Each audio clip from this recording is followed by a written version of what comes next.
What's going on, family? Appreciate everybody pulling up, man. So a lot of y'all may be aware, been focused on some topics lately on the channel, man, and posted a video a few days ago on YouTube discussing my concerns about uh, certain things in the LGBTQ community. And I was open to discussion, trying to sit down from someone who either represented or identified with that community to give me some opposing perspective on to address my concerns. Been going back and forth, having terrible dialogue and a lot of productive dialogue as well. But I finally got the opportunity to actually sit down with someone face to face and talk. Uh, Originally, I wanted to stream the conversation live, but I didn't know what that conversation. I was worried about what the conversation could have possibly turned into, just because it's my first time actually doing it, and it's a total stranger, and you know what I'm saying. So we sat down, talked for a long time, man, a long time, about almost 4 hours, going back and forth. So give y'all the opportunity to see what took place during that conversation. Um, yeah, man. Raw highs and lows. It is what it is, man. So let y'all watch it. I'm gonna be around while this plays. I can discuss with y'all uh, different topics during the video. But here y'all go.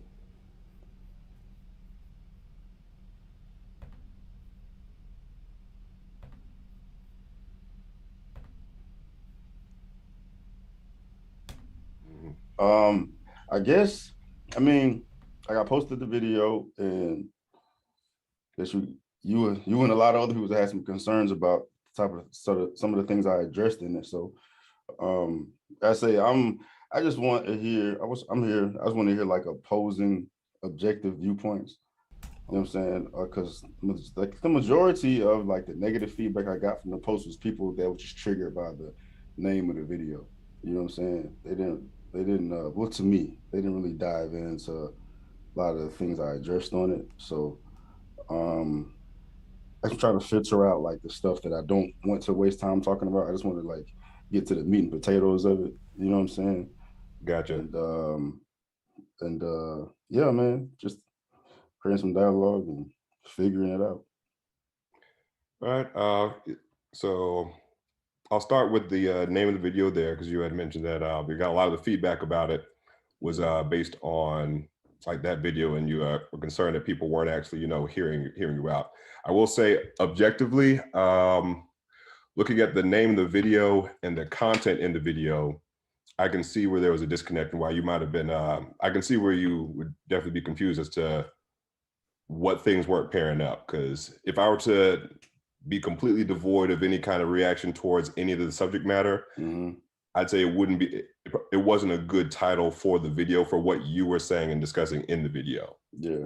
So I think that probably cut your video. It sold it short of what the content was in it, and maybe attracted some people that were, I would say, would rightfully have one conclusion about the that title piece. And I'll tell you probably why most people would like see the title and not want to sit through the video is a piece protection kind of thing. I think that a lot of people had. I watched the whole thing. I've done a lot of uh, talking like across differences. So I've got experience to try to hear people out. You're at one part where you're confused about some of the confusion there. I want to try to tell you where that confusion is coming from for at least what I think a lot of the people had about it.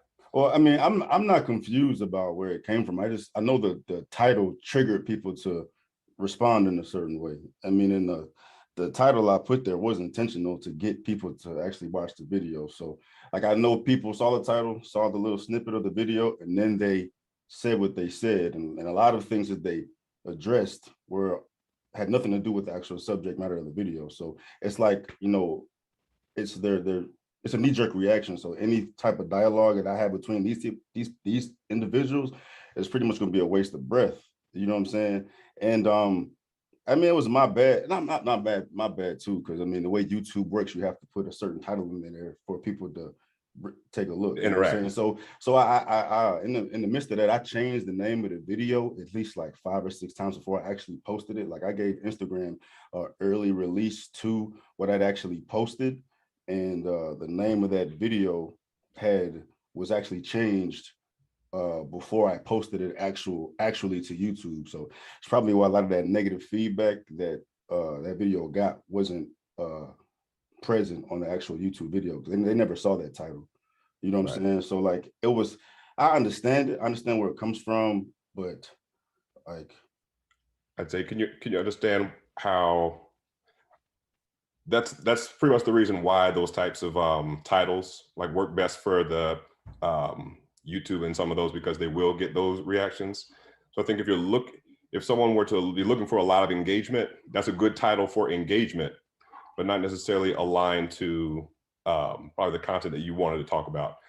There were a lot of things within the title of it. I think, correct me anytime I'm misrepresenting your video, by all means, let me know. yeah. But it said like the LGBTQ community has too much power or something. Mm-hmm. I think just as the standalone like title there. Yeah, the one on Instagram, yeah.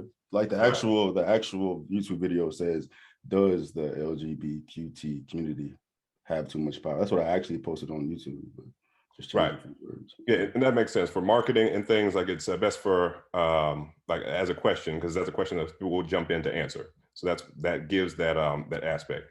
Now, people wanting to answer that question are coming from a position of answering that question, and so that question can be asked no matter, it's nothing to do with MMA, and that's probably where you were. You was like, they're talking about things that have nothing to do with this MMA like fight that I'm talking about. No, But if no, they're no, talking, no. People's, so I can like bring up the list of people's actual problems with the video, and it was solely based on the title. They were answering the question that I posted in the title, or just let me know how they felt about the title. yeah, And to me, like I just put myself in those shoes. If I'm seeing the title of a video, I wouldn't respond to just the title of the video before I actually saw the video. You know what I'm saying? Because it's a lot of miscommunication that could happen between there. I mean, and that's besides the point. You know what I'm saying? Because I'm just looking to, address the issues that I want to bring, that I want to address. And if it's not really focused on the actual issue at hand, like all this stuff, I'm just addressing how people are feeling, but for the title, and it's like a waste of time. You know what I'm saying? Like a waste of energy, because it's going to be okay. negative. It's not going to be productive, because people are just speaking from emotional space when they could just watch the video. Okay, so to help with that and to clear like those for anybody watching those that also commented there, I think that question could be its own video and its own stuff there. Then that those people would be a great conversation in its own right. What would you want them instead? So what's the core issue that you wanted to discuss? That's not really the question of, does in general the community have too much power? Well, the video, the title, I labeled it. I labeled the title what it was because I need to figure out a quick way to summarize what the video was about. And all the concerns that I addressed in the video, I believe, come from that community having too much power. So from the spa incident, you know what I'm saying, where we're allowing the transgender individual to come into the spa and expose themselves when they're intact, and all that hoopla that came from that comes from the society allowing transgender individuals that right to do that, which is putting their, I won't say their right, but their comfortability over everyone else. You know what I'm saying? Because to me, the way I internalize that is, if this was any other minority that is actually committing a crime in front of everybody to see, I think the society would have reacted differently to that. You know what I'm saying? Because the act was wrong in itself. And we have advocates for this individual's activity that day that supported her actions in the spa because of this whole transgender right movement. And it comes from that power that comes from that community. You know what I'm saying? It's all relative to me. That was the one point that I made in the video. The second was the sports, of course. Now I've beaten that dead horse, you know what I'm saying? And then the backlash, like the censorship, the cancel culture. Those are the three major points that I made in that video that I believe stem from the community having too much power. Okay, give me just a sec because my AC is on. I've heard everything you're saying, but I don't want it to pick up on your recording. I'm gonna click that off, and I'll start where we left off there. Be right back. Right.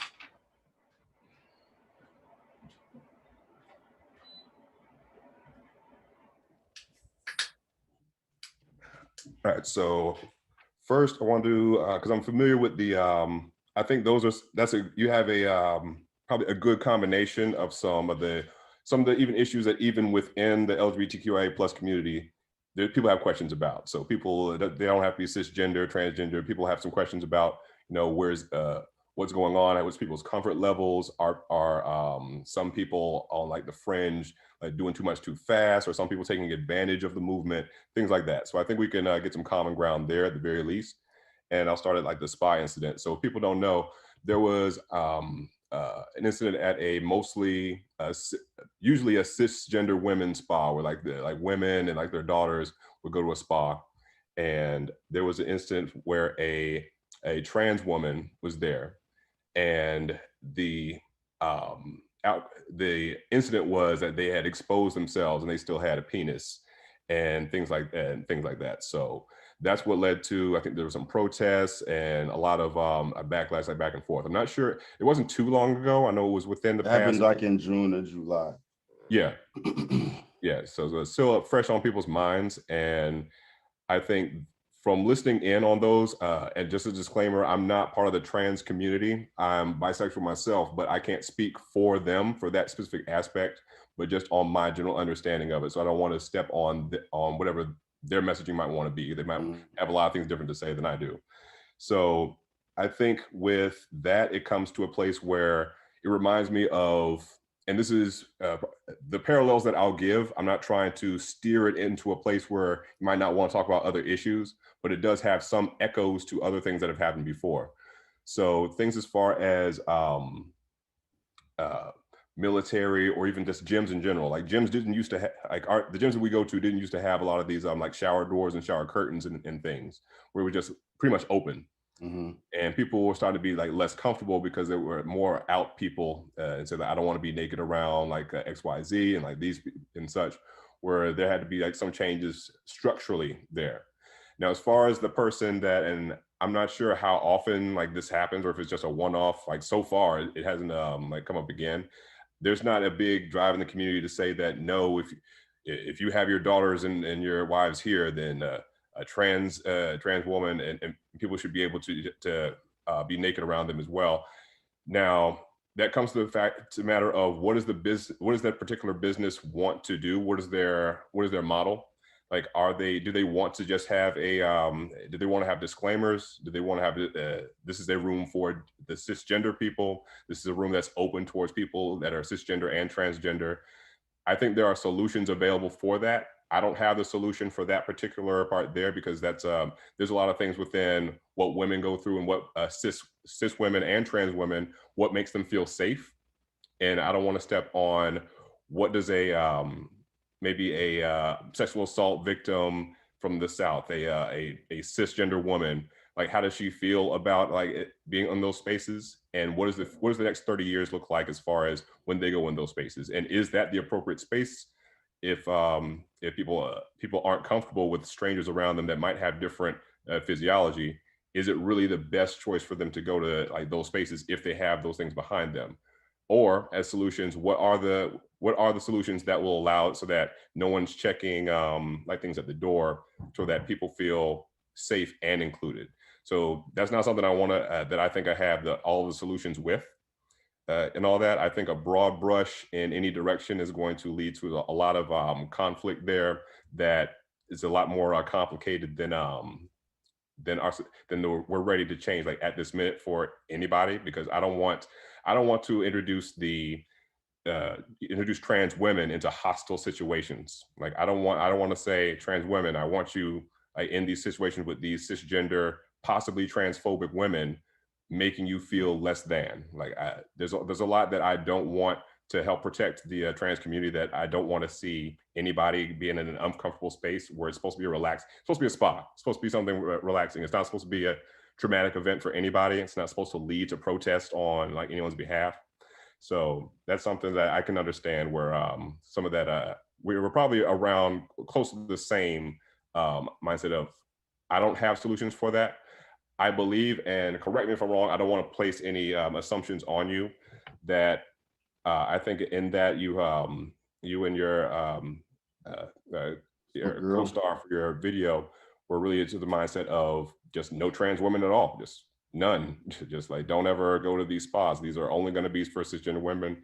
Now and evermore we pray, amen. And I'm not sure how sustainable that is in the long run as science and the existence of trans women evolves over the next century. I'm trying to think of the bigger picture of what will this look like 50, 100 years from now, when really people won't be able to tell one way or the other.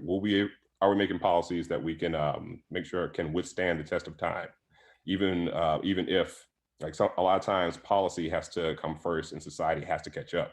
Where if we waited on society first for any kind of thing, then we'd still be waiting for a lot of things that would not have changed. All right. I mean, I hear everything you're saying, but it's just a lot of speculation on what we should do to address these type of issues to prevent it from happening. But I mean, that's not really my concern. My concern is nothing has been happening to rectify it as present time, and it's just a mess right now. So, I mean, just like trans individuals have the right to feel safe wherever they go, That's everyone not outside of that, necessarily true. every no, I'm saying I'm saying just like they have the right, they should have the right. Everybody else has that right as well to feel safe wherever they go. And my main concern is that this incident happened and the response from society from it.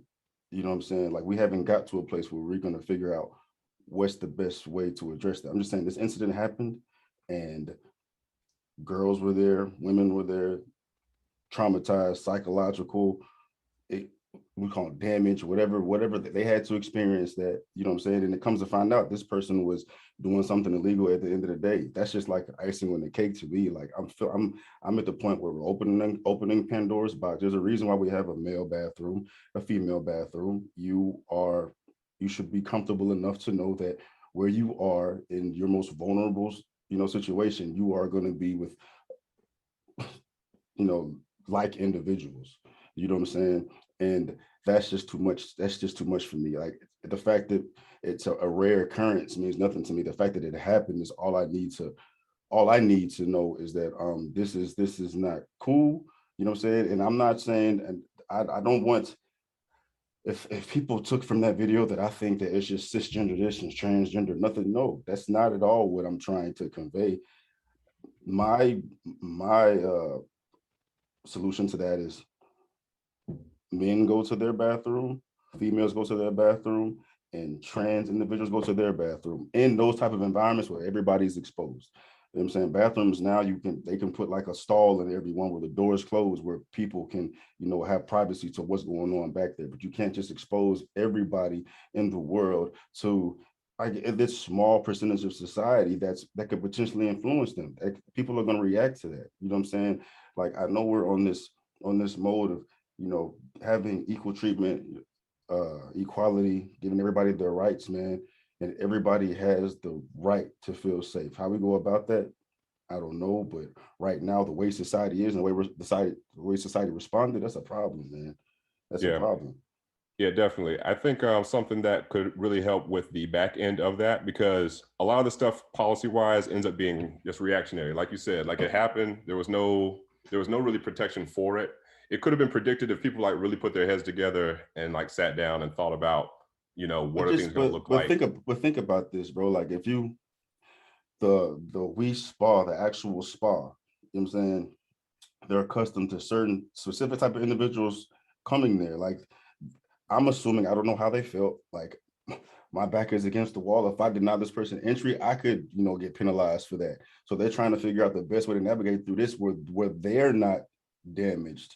You know what I'm saying? If I tell her no, then what's going to happen? If I tell her yes, then what's going to happen? It's like, them if you do, them if you don't. There's no checks and balances there. Like, they're just allowing people in there who just say whatever it is there's that that they're saying that they are. That people could lie about who they are and present themselves a certain way and not be that way, which is what actually happened. You know what I'm saying? Like, there's so much more room for error compared to just the perfect, situation for this person to feel comfortable.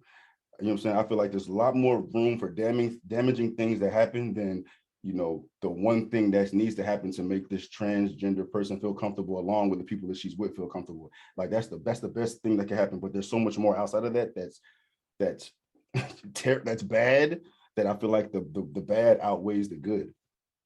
Yeah, I think definitely with the as far as like the statistics and all that, and I'll come back to definitely that concern because it's what a lot of people are feeling as well, especially the people that were like in that scenario. There's a lot of like think about our education and how we grew up, especially the people that are like 10, 20 years older than we are. You know, don't know anything about, didn't hear anything about trans anything. We grew up, they didn't even talk about homosexuality in any kind of sex ed or health classes when I was coming up. So definitely to have But sexuality shouldn't be something that should be out there for everybody to see. That's your own personal life. Like, what you do behind closed doors, how you live your life, does not need to be known amongst the masses. You know what I'm that's saying? actually that would be, let me show you, let me think about there's something about how that phrasing is where you like you might not know that you're showing your sexuality, or like if you're holding hands with somebody, if you post public marriage pictures, if you're kissing your wife, or if it's heterosexuality, people are fine with it being not just close kept in the bedroom. No one asks heterosexuals to keep their sexuality locked in the bedroom or keep it to themselves. They are so free. It's so poured into every single See, movie, I'd have every to, single show.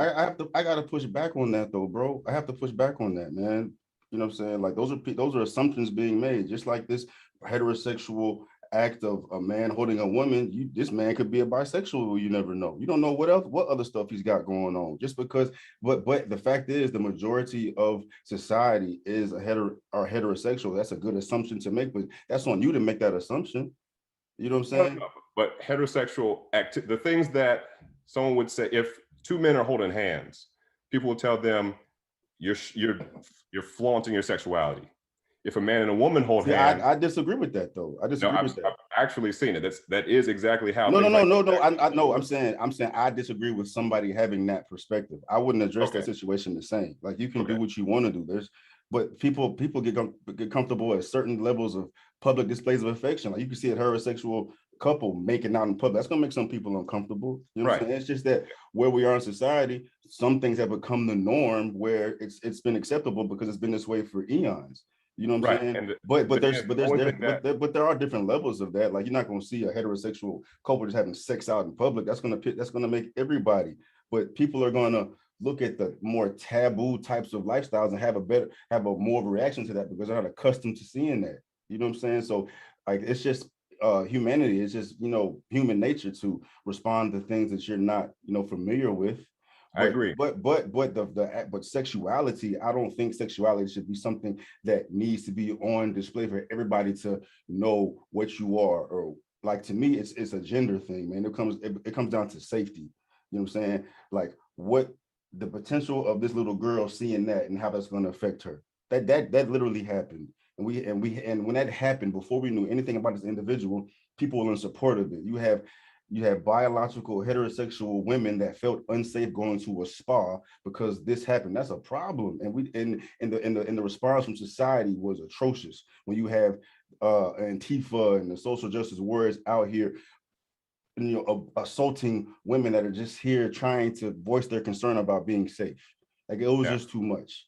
with And them, that for that, that specific demographic of society that represents such a small percentage of society to have such influence to cause this. And that's one of the reasons why I put this video together, is that, I mean, we're going to dive into other things, but I can't think of another minority outside of the LGBTQT community, where if something doesn't fall along the lines of, you know, what's acceptable to them, or something that can be perceived as negative, it's this atrocious backlash, man. It's like, you need to get on our program or it's gonna be problems. Before I jump on that, because we have a lot of coinciding points I wanted to I touch back on. So for the little girl, potentially that's, you know, like for the first time she saw someone that's a trans woman, has like all the physiology except for Because some people reproductive. don't see, some people don't see that their entire life. Exactly. Now the thing is, why is it that we we have all this room to teach kids, you know, that the mitochondria is the powerhouse of the cell, and all these other things in algebra and a squared, b squared, c squared, but we're not preparing them to say, oh, by the way, this is what a human body looks like. These are the types of ways that might see humanity. You're going to No, see, but they teach anatomy in school. but not anything about you're going to see transgender people. And since that's part of the world, there's no reason for it not to be at some point. But no, but everything is a part of the world. So we're gonna teach kids about bestiality. We're gonna teach kids about murder. We're gonna teach kids about sodomy at when ages they're not ready to receive that information. That's why we have different labels of, you need to be a certain age to look at this. You need to be a certain age to drink, because you have to put caps on certain ages of Well, at what age do we teach people about the LGBTQIA plus community at all? And right now it's no age. But there's so many other, so we're just focusing on the LGBTQT community, right? But there's so much other different lifestyles that are present in this world. So we need to just, you know, expose children to all of them. No, like why are we why? And it's really, we don't want to compare and say that, well, if you got to teach about gay stuff, you got to teach about bestiality. They're not equal at all. No, I'm not saying that they're equal. I know you're not. Yeah, I know you're not. Definitely. But you just said if they exist in this world, why are we not teaching them? And I'm saying there's so much that exists in this world, man. And it's that this lifestyle it's taboo. It's not Like, the why is it norm. taboo? It's not the norm. It's not a. This is a. It's like left-handedness. It's rare, but you're going to always have it in every society forever. I know, I understand that, but there should still be certain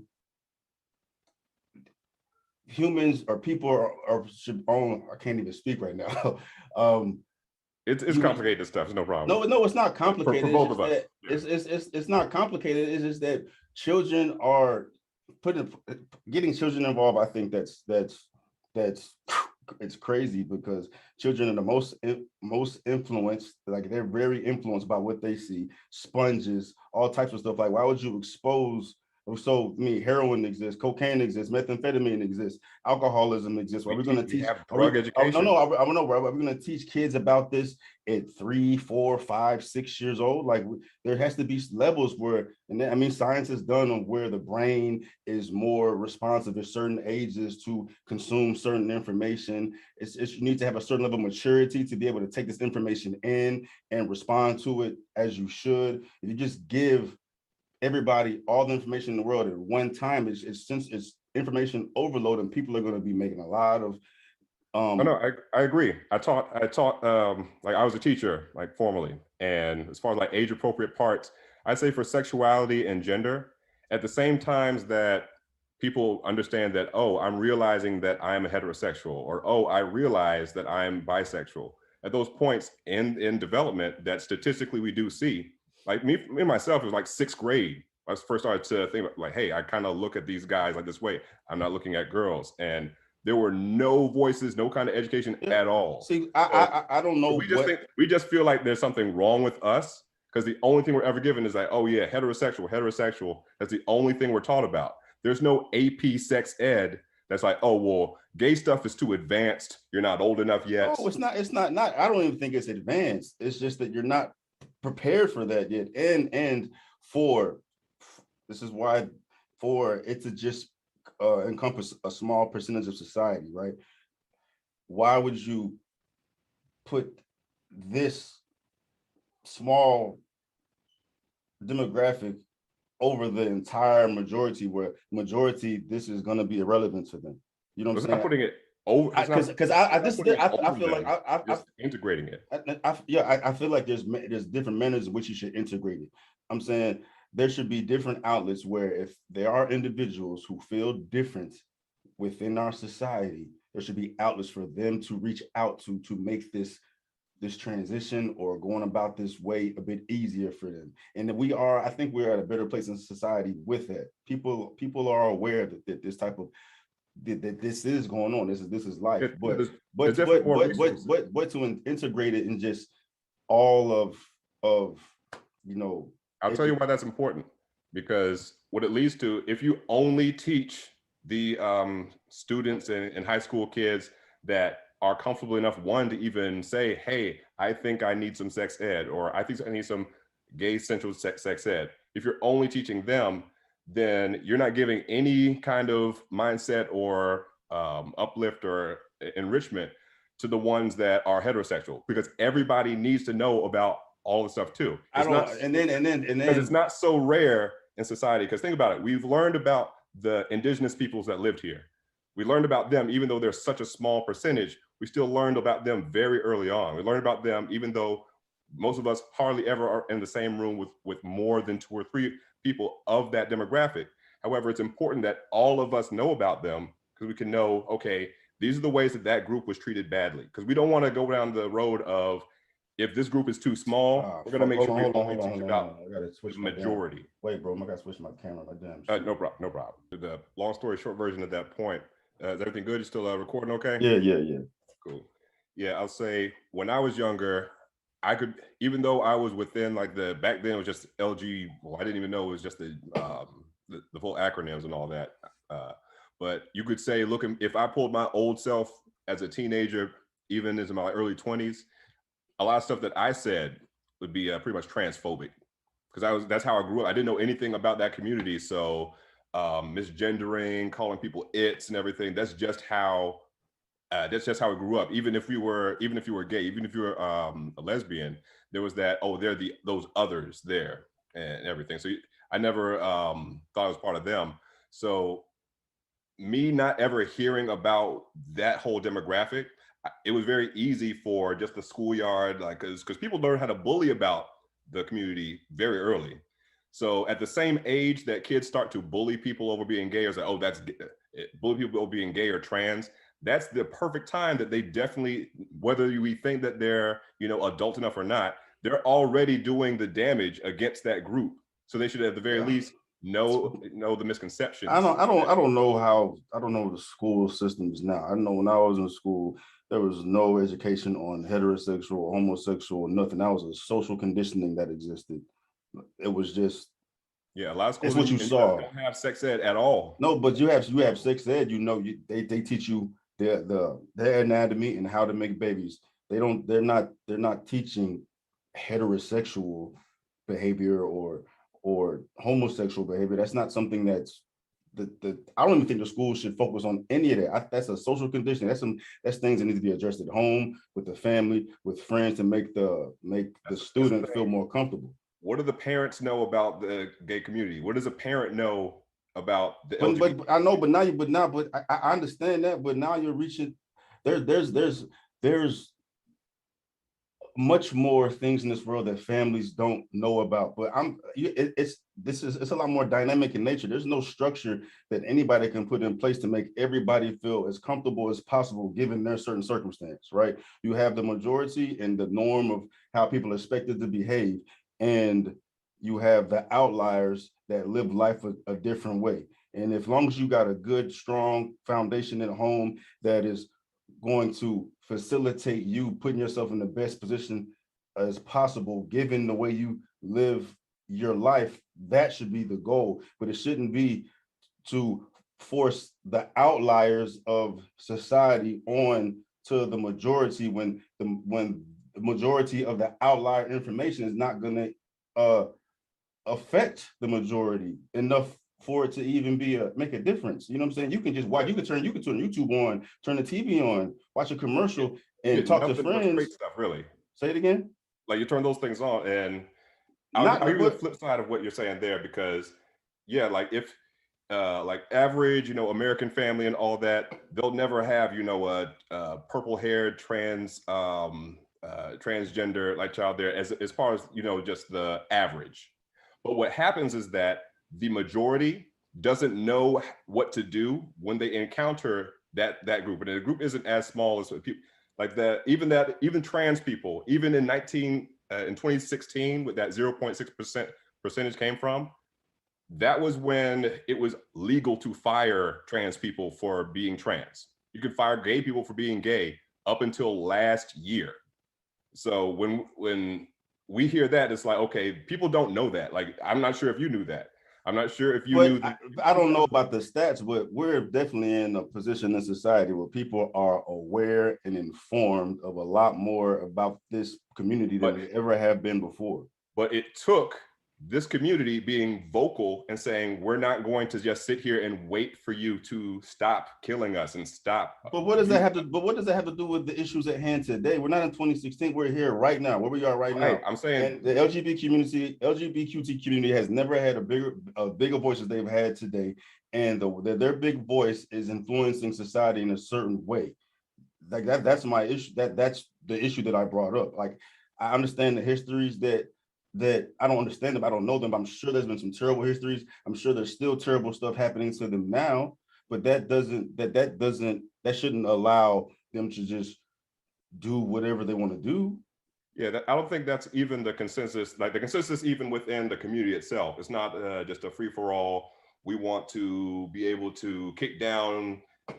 We want to be able to just barge into your wedding ceremonies buck naked and have like leather. I'm telling you, the pushback, the response to people having a difference in opinion, or just a difference in lifestyle, when they bring that up, there is a very bullyish manner from this community to get people on the same page as this community. People that speak for this community, not everybody, but there's specific people, and I also think that it's people that don't even identify with this community, but they're just in support of this community that are voicing, their. I can tell where that comes from, because I think especially because I followed you for a long time, and I think you're I like your inspirational stuff and like your workout stuff and things like that. I might be a bit biased towards where I think your mindset is, but I don't think the worst of you, like from that. We always speak the same language in other aspects. So when people don't know or don't have that, the internet's a terrible place. And it's where a lot of people that are definitely homophobic and transphobic say a lot of the things that were popping up in your comment section. So the parts where some of the dog whistle kind of things like, oh yeah, we can't say anything against them, we'll get canceled. Like, no one's ever really been canceled the way that people think they're being canceled. That's not true, bro. That is not true. That's not true. I'll give examples. I'm sure you have examples. I'm just telling you that is not true. That is not true. At least in the way that people think it's happening. Think about Chick-fil-A. Chick-fil-A hasn't gone under, even though people know that, they still donate this money, even though the gay community has been boycotting them for like 10 years. Yeah, but Chick-fil-A is the most profitable restaurant in Western society right now, bro. There's no way that the LGBTQ that community is going to get rid of them. They have too much money. Like that, but I'm just saying, when people voice their concern, the difference in opinion, just an opinion, not even a homophobic action, not even a homophobia. We know what homophobia means, and people change that definition. It's, if you don't like what we're doing, you're homophobic. If you don't like what you see, you're transphobic. If you disagree with how we live our life, you're homophobic. People are entitled to their opinion, as long as they're not being derogatory, making you taking rights away from you, making you feel less than, being discriminatory. There should be an issue. I can disagree with you all day, every day, and we can have disagreements, but we don't need to be forced to be on anyone's page. Everybody can just live their life accordingly, be a law-abiding citizen, attribute to society, and coexist, and we'd be fine. But you can't force people on other people's pages when they don't agree. It's the messaging part, because the messaging part from look at how comedy and things were from like the 80s like up to now. Like, it took a lot of this kind of energy to make it so that comedians can't just punch down and just make us the butt of the joke. Like Black folks have been butt of the joke since day one. White folks are still butt of the jokes, think bro. about this.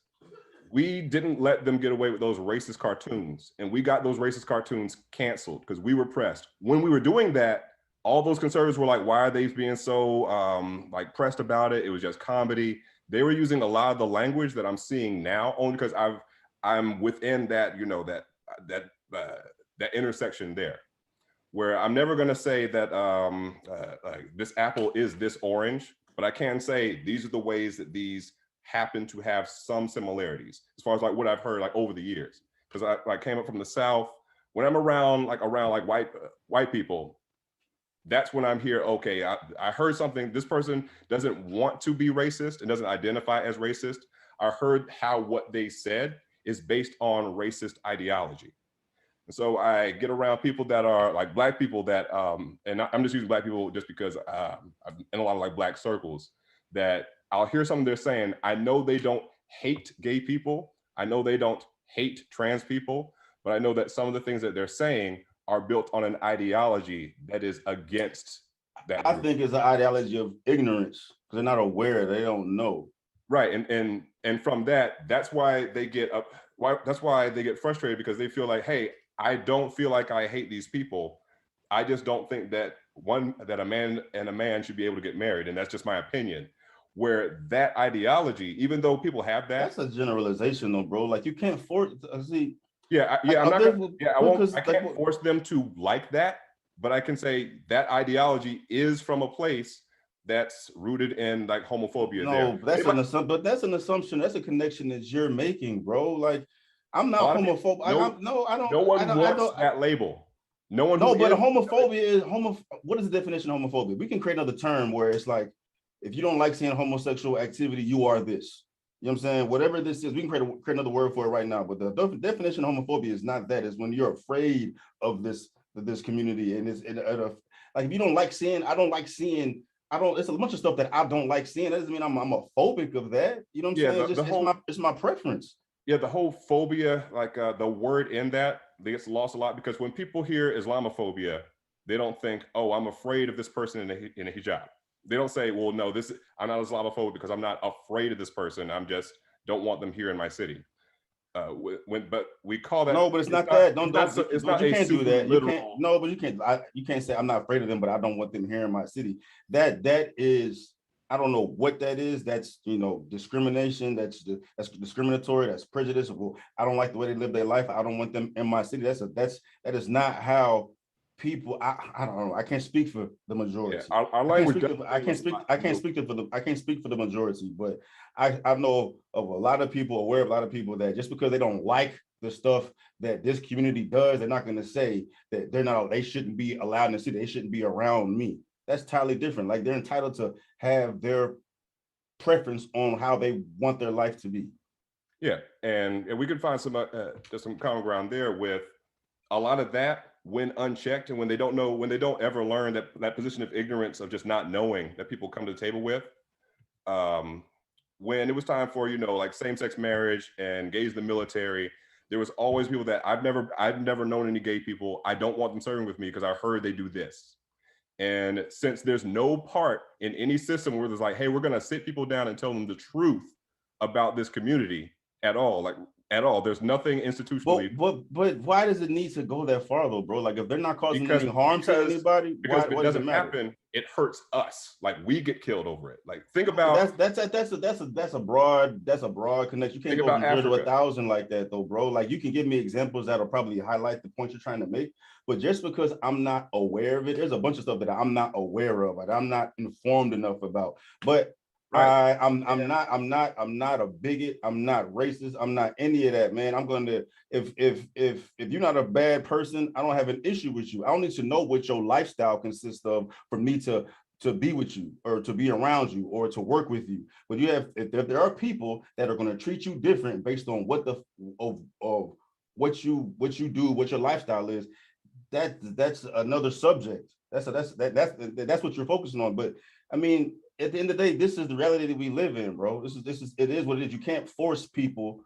You can't force information down anybody's throat. You can't force people to move the way you want them to move. As long as they are allowing you to do what you want to do and live your life freely without influencing theirs in a negative manner, then we should be all good. There shouldn't be all this extra stuff in between. Yeah, we agree. I think the place we don't want, it's not a quest for hearts and minds. I'm not trying to go to the, the conservative wing, because the conservatives have been just on our necks forever, as far as like our community and minorities in general, historically for America. But we're not trying to change their hearts and minds. But as far as the laws and what we're discriminating against, as far as like being fired, like that was a big thing where last year, like there was a part of last year before the Supreme Court case happened, where if someone found out you were trans or even thought you were trans, they can say, you're trans, you're fired, or you're gay, you're fired. And I think we both agree that that's wrong. Yeah, but that's not my issue. But now it's flipped though. Now it's flipped though. Now it's flipped though. Like if I misgender you, I can get fired. If I misgender you, I can get arrested. Now, as far as like misgendering, when people do it as far as a mistake. So if you don't know somebody, you don't know their pronouns, there's really not the kind of like gendering police that pop out.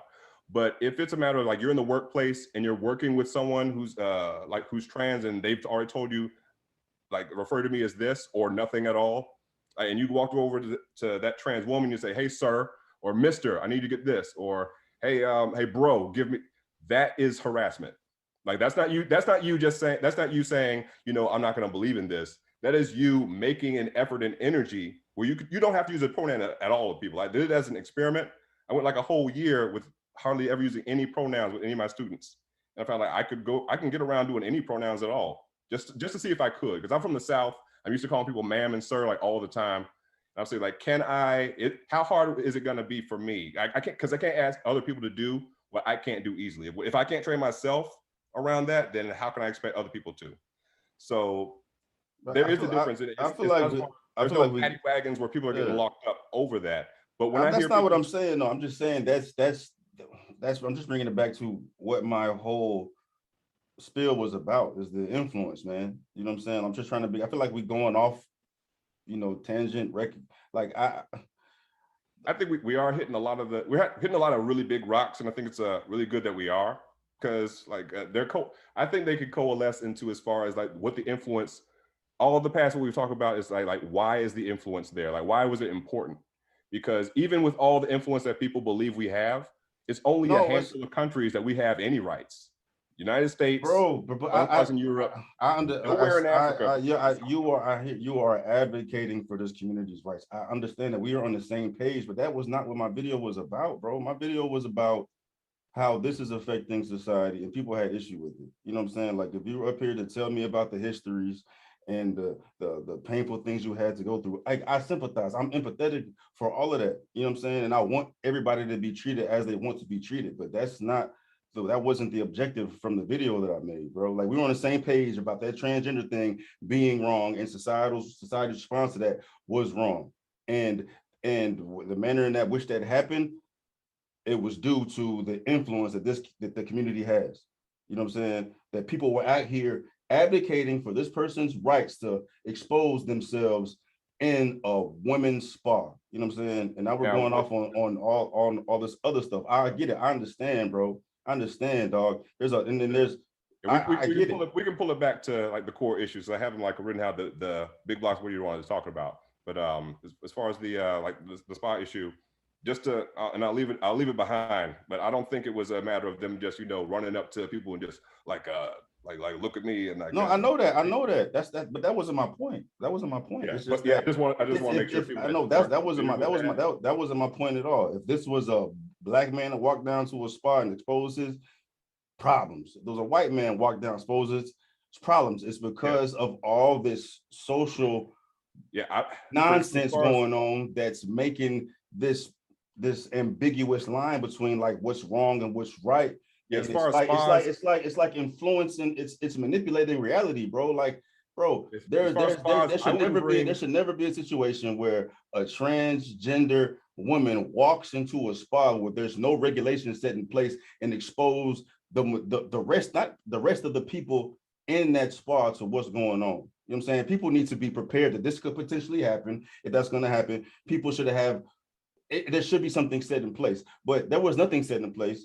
This happened, that's on the spa to not put that That's on the spa and the educational systems that like that they had coming up for that. They said, "Oh my goodness, No, I had no idea this was a thing." the spa was worried about the backlash, bro. If I tell this person no, what's gonna happen? But if they had a policy, they wouldn't have worried at all. I know, but that's what there is no policy. It's just allowed to happen, and society addressed it the way they addressed it, and that's the problem. Like Yeah, like things society like made this, bro. If there had been any other type of person that do that, bro, like this person would have been hung on the news, dog. But like we do have a parallel that exists now that already doesn't have something that that also like think about like the gyms where people like you got like the old men like with like no towels on, everything else. Some people bring their son to the gym, and I wouldn't want my son like there, and it could be a cisgender heterosexual old man in there.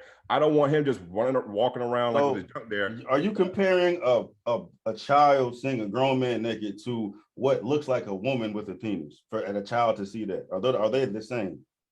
I'll tell you why they are. I'll tell you why they are because let's see, one, their bodies are going to be different. But if I'm letting this, if I'm bringing my child in a place where adults are going to be naked and it's a publicly accessible place, and I'm living in, what is this, 2020, 2021, I'm thinking to myself, in this public place, I'm fine with my child seeing naked strangers all day long. No, naked men. Don't say strangers, naked men. It's a male spa, Men who are naked strangers. men. Right. Either or, I've already said to myself that there's a certain level of nudity that I'm fine with my child being. To me, from my house and all that, that strikes me as a bit odd for myself. Other people, that's fine.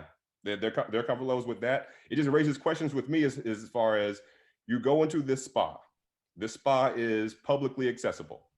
This spa will have naked people. They could have, it could be a cisgender woman coming in with just herpes everywhere and just naked, and then the child gets like, oh my God, what's that? They could have similar parts there where it's not on. We can only give so much to no, bro. I disagree. They gotta be protected. I disagree with that wholeheartedly. There's a reason why we have male and females bathrooms. You expect everybody in this bathroom to be male or female, regardless of whatever. Males, because there's a certain expectation. If it's a women's spa and women are going into it, they have the expectation to assume that everybody in this room with them is going to be a woman in a vulnerable space where women in spas walk around naked expecting that level of privacy, and for them to see a woman with a penis is crazy to me. There's comparisons that you're making, they don't equate, man. And then there's a child there. A child that's not ready to see this. This child sees. If your child's not ready to, it ain't even about just anatomically. I'm seeing a woman with a penis. Imagine the confusion that's going to cause. For a child. That's all on the parent then. No, it's not, bro. No, it's not. You brought your kid to see. No, it's not. No, it's not. It is not, bro. You can't. No, if it's a women's spa, you bring your child to a women's spa. Women in there should never expect a woman with a penis to walk in. And then there's levels of information that children should be prepared to receive at given times. You just sped that up for this parent 5-6 years because what you want to do. I'm not prepared to have this conversation with my 6-year-old child that there are women around here walking with penises. That's like your child. No, it's not. There has to be regulations. There has to be regulations set in place for people to move the way that they're expected to move, man. This is how. If the regulations aren't there though, and that's where I think both of us agree that spa needed to have better regulations. That spa was afraid of the backlash it would receive if it denied this person entry. Do we know that for sure? Are we assuming that? From the conversations that took place between the woman at the cash register and the people that are expressing their thoughts of their feelings about what took place, bro, that is a valid assumption to make. You will never know. I can never know what's going on behind someone's eyes, bro. But from the conversations that were taking place, this spa literally did not know what to do. We can't deny them entry because this, that, and the third, bro. They were afraid of the backlash. Now, as far as like the how often these happen, so we can It talk. doesn't matter. No, it does not matter. Frequency does not matter. It does not matter. The moment that trauma is received because of somebody expressing or utilizing the right that they think they have to do, and that puts others in literal jeopardy, safety jeopardy, psychological damage, trauma, all that, just to make this person. Quantify the psychological damage. If a little girl sees a woman with a penis, 6 years old, she dies. No, did I say die? I said trauma. Right. Imagine how that's going to affect the child. Not by much. How's that child doing now, bro? Are they in week 8 of therapy? Nah, man. No, man. We can quantify trauma. No, we don't need to quantify trauma. Why we need to quantify trauma? That trauma exists. We're assuming that child is emotionally scarred. No, you are putting these words in this child's mouth. What took place from this mother? She made a whole video about it on YouTube of how this affected her child. Daughter's traumatized. The mother made a video about how this affected her child. Who are you to try to quantify what type of reaction this child has? At the end of the day, the child had a response to this. The mother was not prepared for this child to have a response to this. And y'all like, well, how bad was the trauma? Was it really trauma? Like, who are you to question that, bro? We can question it because trauma is qualified. No, you can't. No, you can't. The fact that trauma happened. Okay, we can put other scenarios, bro. I'm not even gonna do that. I'm not gonna use hypotheticals, bro. We can play this game though. We can play this game where trauma happened. How bad was the actual trauma, dog? The fact remains that this shouldn't have happened at all. It happened, and now we're trying to minimize the effect that it happened to fit what this community wants. Now, for your sake and for the sake of taking down the temperature a bit, I will say that the let's play the scenario of the child having maximum trauma, just for the sake of that we can speak the same language calmly and get a solution out of it. Now that we're here, we're there. We wish that the trauma hadn't happened. We wish that the surprise. But I gotta pause it though, because I'm not the solution. Is not my issue. My issue is for my video that this community has too much power, and this was allowed to happen. So the next time it happened, what do you believe? What level of power should we be nerfed down to? No, it's not nerfed down to. I mean, if we have too much power, it's not nerfed down. It's not nerfed down to anything, bro. The fact that this atrocious event happened, you had society that was in support of it, regardless of regardless of the optics. It's because of what it represented in society, bro.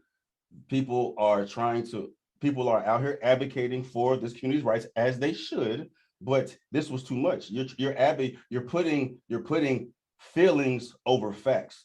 This individual feels like they are a woman, but they're still intact. And the fact is that their feelings has literally caused this ruckus to happen. You know what I'm saying? We could use that as a segue to keep on like some of the parts that you had, because as far as like talking about because in the video there's discussed about biology and like what the fact is and what like physiology is and anatomy, and that like facts over feelings. I'll give you some examples. Do we have laws to protect people based on their religion? I wouldn't say religion exactly. It's just discrimination. There's laws to prevent discrimination, but there's no law that the Christian need to be dealt with this way. Buddhists need to be dealt with this way. It's there's blanket laws where because this person's skin color, belief system, gender, whatever, that they should be treated as an equal. It's not specific to their titles. Right. So say someone's an employer and they're giving Christians Christmas off.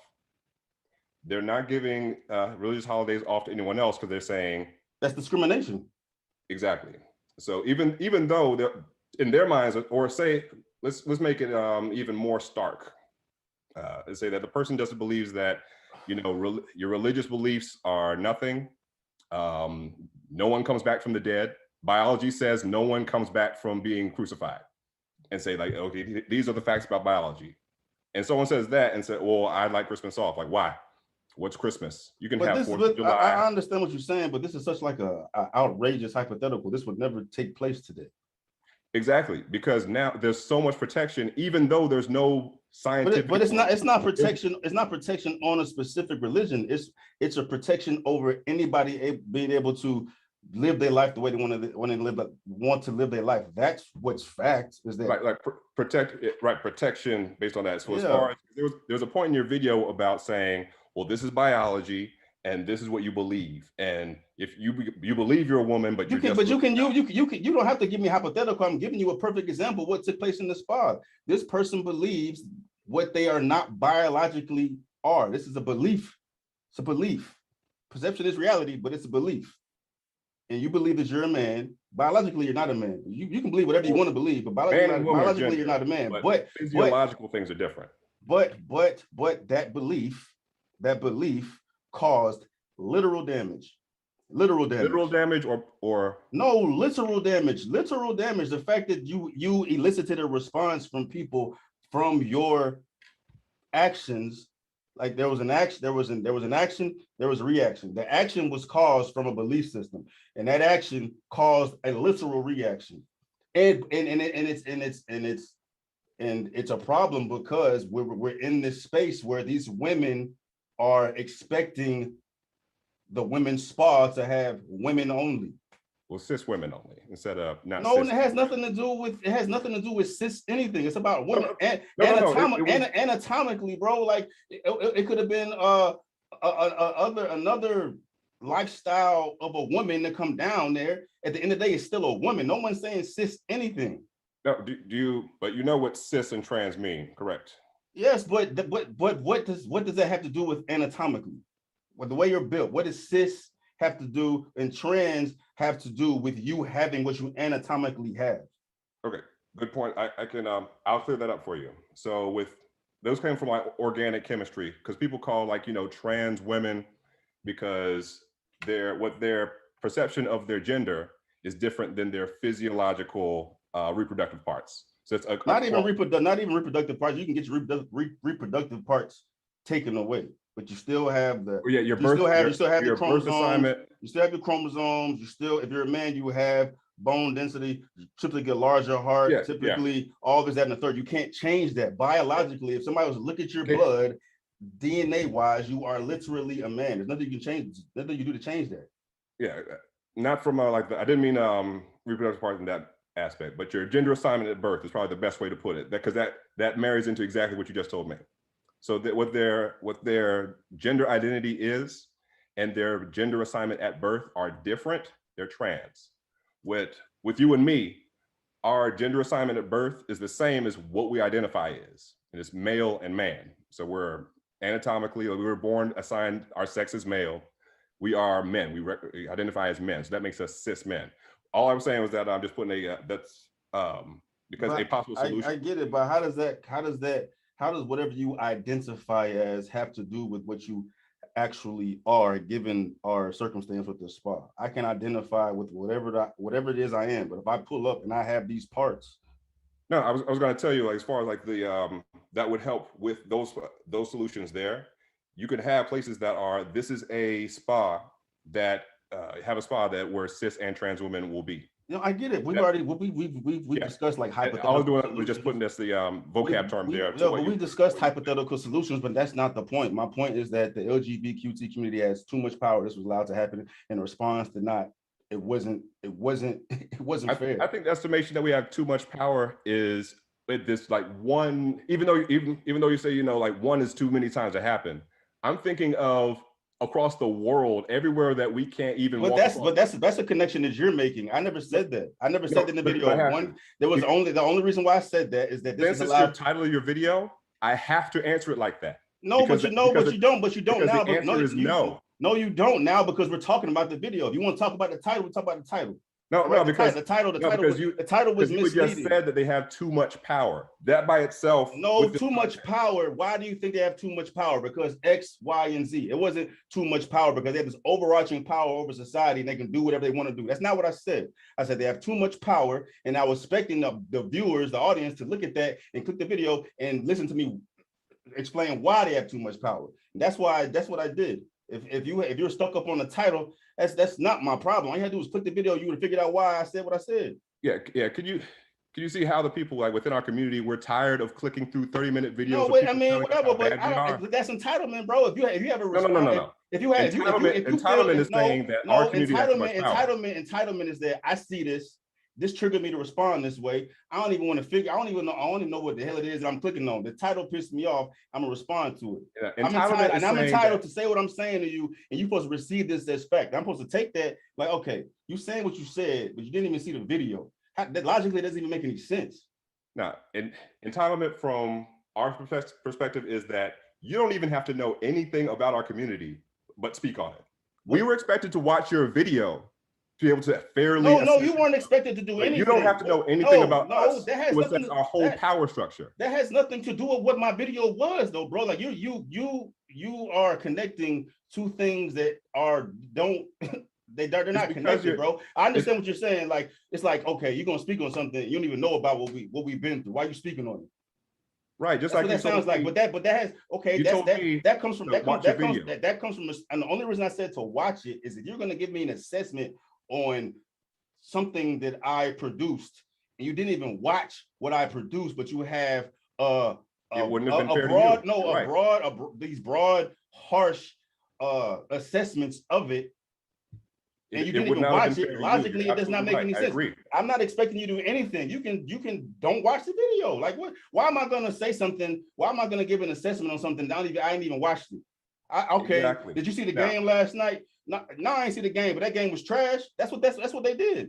Yeah, but the thing is, you didn't see the game, but you're saying the players had too much power. No, you saw three things. No, you saw the spa, the sports, and I think one other thing. Yes, you because and power. The definition and the reason why I said too much is because no other minority in Western society at this given moment has enough clout to pull off those three concerns that I discussed in that video. Black people can't do that. Asian people can't do that. Women can't do that. They cannot. Nobody can do that besides the Lgbtq community.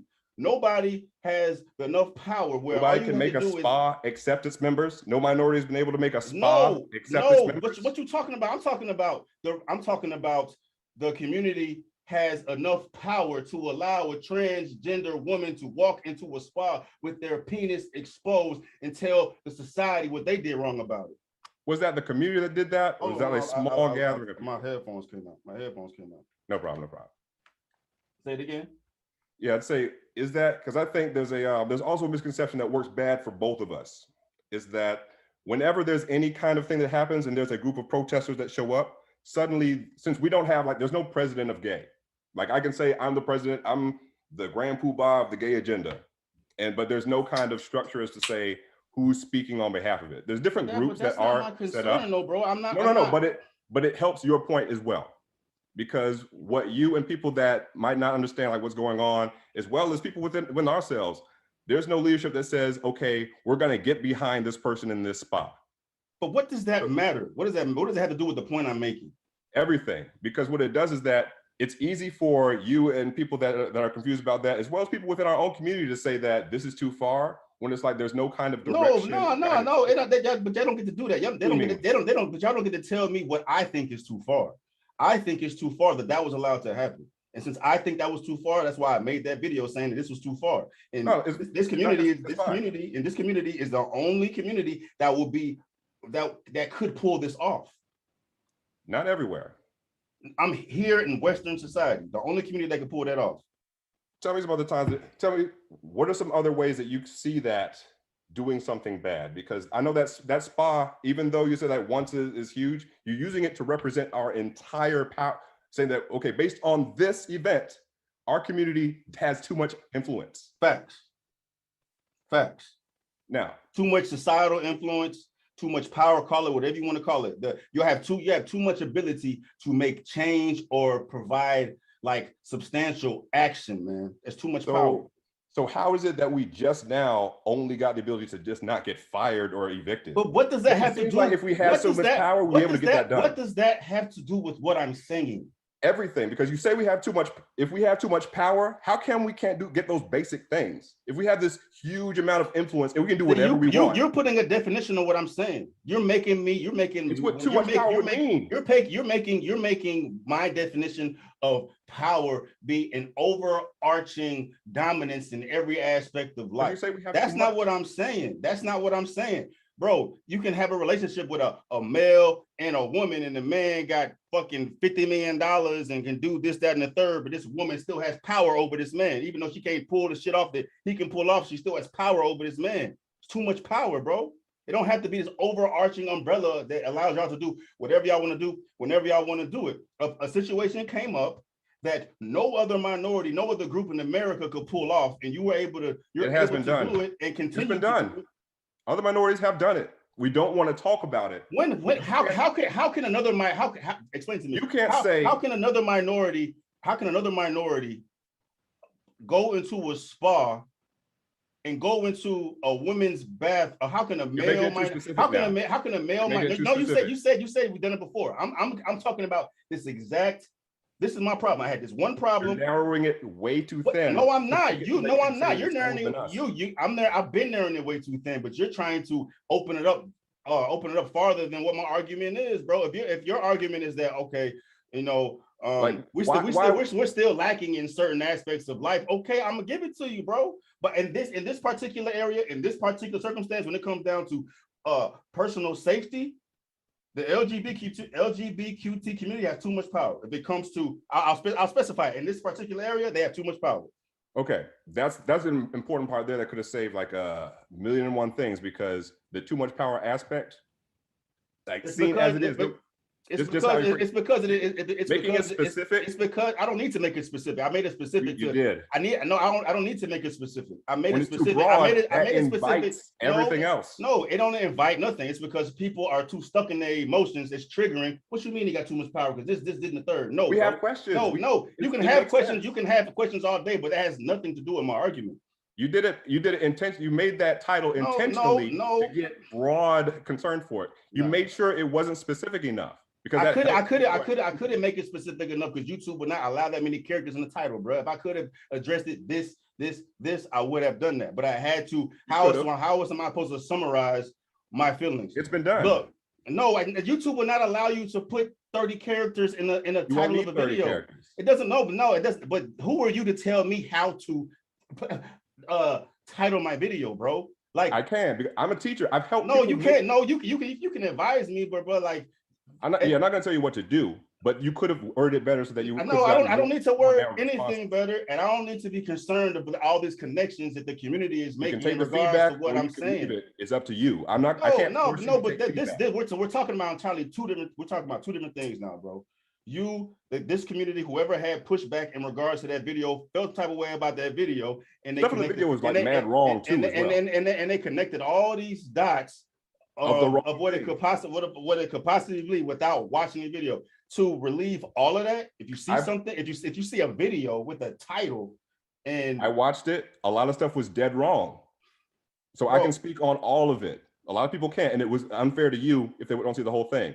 A lot of things were just untrue that also came under the umbrella of they just don't know anything about the community, but they're speaking on it. But we're supposed to make sure we watch the video, watch the fight scene. No, you're supposed. If you're going to have a criticism over something, you need to know what you're criticizing. Exactly. It's logical. Exactly. Logically. Y'all didn't.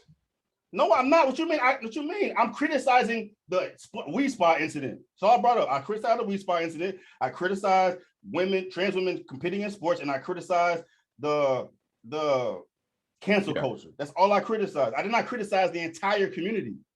I criticized these three things. You didn't mean to. Your intention wasn't to. Nah, bro. Your language though did. Nah, bro. Everybody perceives things differently, bro. You know what I'm saying? You could take 100 people to watch that video. Every one of those people are gonna feel differently about what I said, bro. I have people from the gay community that reached out to me and said, bro, everything you said was on point. Then I have people from the gay community that says, bro, I disagree with everything you said, bro. There's no way you can make everybody happy. At the end of the day, I can tell you the parts that were factually incorrect, at least. All right. Okay. Yeah. So we can go through there. So it doesn't have to be like an opinion or an objective part there. I'm gonna hit a couple points from the especially the fight video, because I actually watched through those. I didn't want to be unfair to you, so I watched through those, and not only did that, I went back and looked through records and looked through other fights of those competitors. I wanted to know as much information as possible so I can give a proper assessment there. Some things that you were said were spun wrong, probably to you by someone else. Nah, it's an Especially assumption, bro. I haven't got any. the I haven't skull got. I fracture haven't part. got. The people But that said, don't, bro, don't do that. Don't do that. Don't put words in my mouth. I did not get any information from anybody else in regards to my reaction to anything. No problem. But I did hear some things as far as like, a skull being cracked. Yes, an orbital bone was cracked. Exactly. So that's different, with language is concerned. When someone has an orbital fracture around their eye, when someone has their skull cracked. Look this stat up to me. Look this stat up to me. Look up how many females in MMA sports have orbital cracked other female orbital bones compared to the amount of times men have cracked orbital bones, bro. Because there's softer orbital bones there, softer bone structure there. We agree. Okay, so if you have a biological man fighting a woman, would it be a crazy assumption to believe that this biological man would have a better chance of cracking this woman's orbital bone? It's not good to make assumptions. So we go back and look at this individual. Not assumptions, percentages, bro. Percentages, dog. Percentages. How much? If you were to take a random woman and a random man and have them get in a fight, no, a random trans. If you were to take a random trans woman and a random woman and have them get in a fight, compared to a woman fighting another woman, who would have the better chance of cracking the woman's orbital bone? Too many things depend. So I'm not going to do that hypothetical. Bro. Let's go towards bone density between men and women is a real thing. I want to talk about that fight because you talked about the orbital bone, bro. So like I'm telling you. Oh no. We can do that. We can do the orbital bone. We can do the extraocular muscles. We can do the diplopia statistics. Let's talk about it. All those. Let's talk about it. However, we can do the retina damage from any of those concussions. However, it wouldn't be too germane to your video. So I want to keep things on the big boulders that you had set up. The orbital bone was not a big bone that I set up. It's part of the skull. No, it wasn't. I never said. Okay. Yeah. Well, it wasn't a big point, bro. It was not a big point. The point was the overall picture was trans women should not be competing in athletic sports with trans women in any form of fashion. Do you believe that is a sustainable model for the next 100 years? It has been. It's been like that way since gladiators were out here, bro. Why would I think otherwise? Do we have combatants fighting against, other, genders and such? Whatever we are is because the LGBTQ community is trying to introduce that into competitive sports, but it's not a good look for sports. It's going to ruin sports. Do we have a streak of trans MMA fighters just sweeping through like undefeated? There's not that many trans fighters that compete, but that speaks volumes because there's only a minimal amount of fighters that identify with this community, and they are making shockwaves through sports. The one she beat was ranked 96 out of 96. Did you know that? That is irrelevant. It is a biological man competing against a woman. Did you, bro? People are saying if it was against a cis woman, that girl would have won. No, it's not the case. No, I didn't know. You saying people said that. You said people said that. I never said that. I said that if Alana had been fighting another male that was as skilled as Celine was, Alana would have got her ass whooped. That's what I said. Was Celine that skilled? Celine was skilled as shit. Do you follow fighting? Do you follow fighting? She's on 4 losses. It doesn't matter. Never won a pro match. That highlights how terrible Alana was, because if you look at these two fighters, both of them were terrible. No, they were not. If you look at these two fighters, as terrible as you're trying to portray Celine to be, Alana made this girl look like Conor McGregor. Huh? She's ranked 96. It does not matter though, bro. It does 96 matter. out of 96. Look How does what that you're not doing. matter? Look. Okay, you're saying she's ranked 96 in female fighters, right? This is the difference that being a male makes in competitive sports. If she's ranked this low, she ain't even won that. She ranked this low in female sports. Lost faster against a cis woman. Listen to me, bro. Listen to me. You're saying you're trying to shit on the fact that she's so terrible in women combative sports. And the first time that she fights a transgender woman, she did better than when she fought exactly. And the reason she did better because Alana cannot fight, dog. Alana's a terrible fighter. Terrible fighter. She has no skill. She had no skill, and she did have the advantage, bro. She could walk through every punch that Celine was putting on her, bro. Look at her last fight. Her last fight is irrelevant. Her last fight is irrelevant, or her last fight is relevant because if she was that terrible, if she was that terrible against a woman, but look this supreme against a man, what does that tell you? Tells me that it wasn't a man. So the trans if she looked this terrible fighting against a biological woman and look this good fighting a biological man, what does that tell you? Nah, bro. If you saying there wasn't a vast difference in the skill set of those fighters, you know nothing about combative sports, bro. You know nothing. Alana had no head movement. She never threw punches.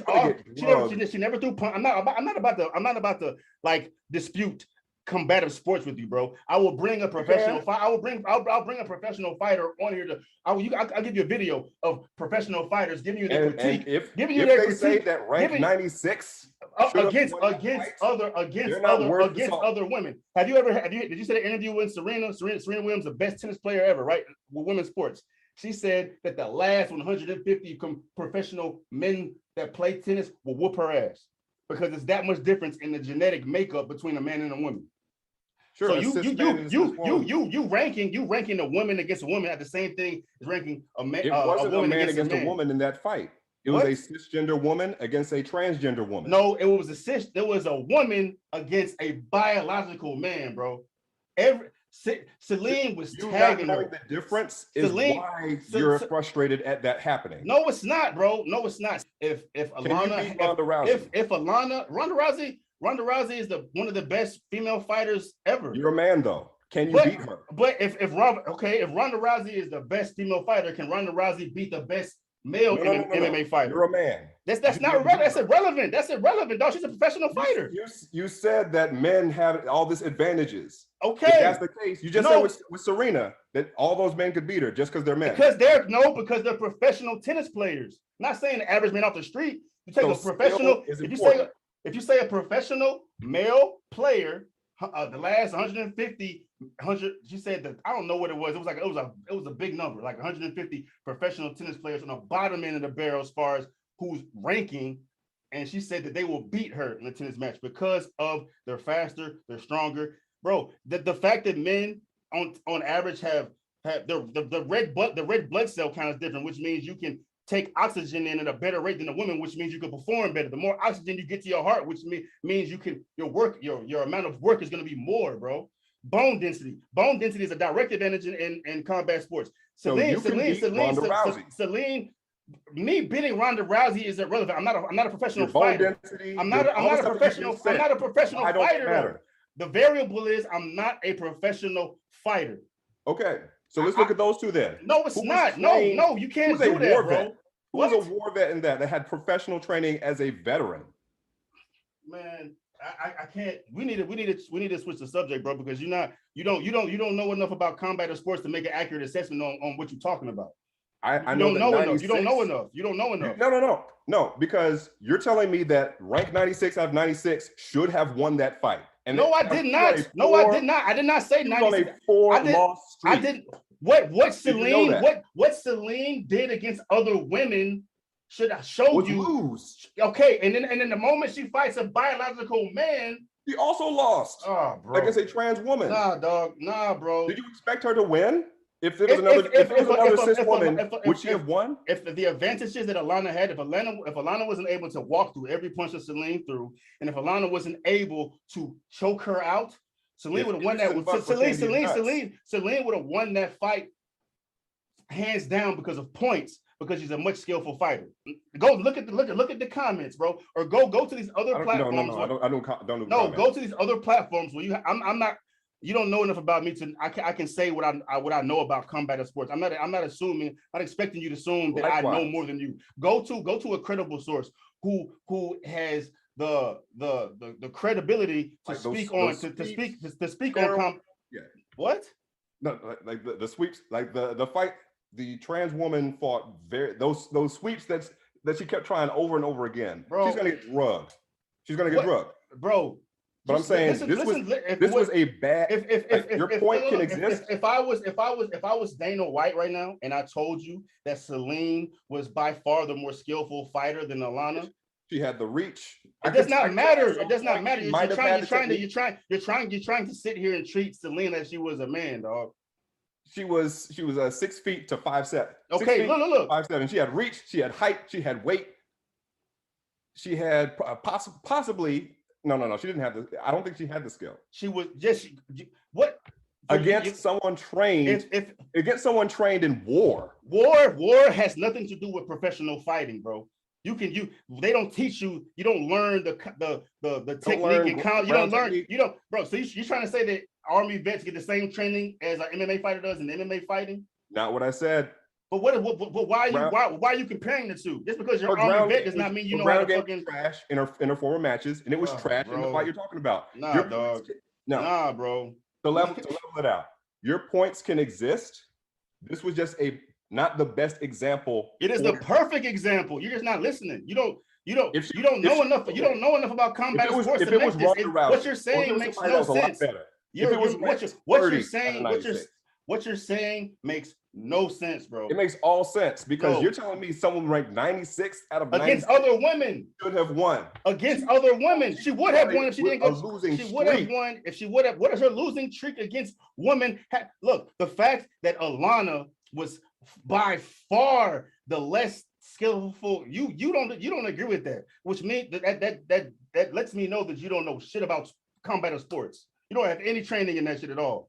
I won't take that personally at all, but I'm not going to tell you what I've trained other people. Why not? Why not? You would need to give me what you would need to back what you're saying up, bro.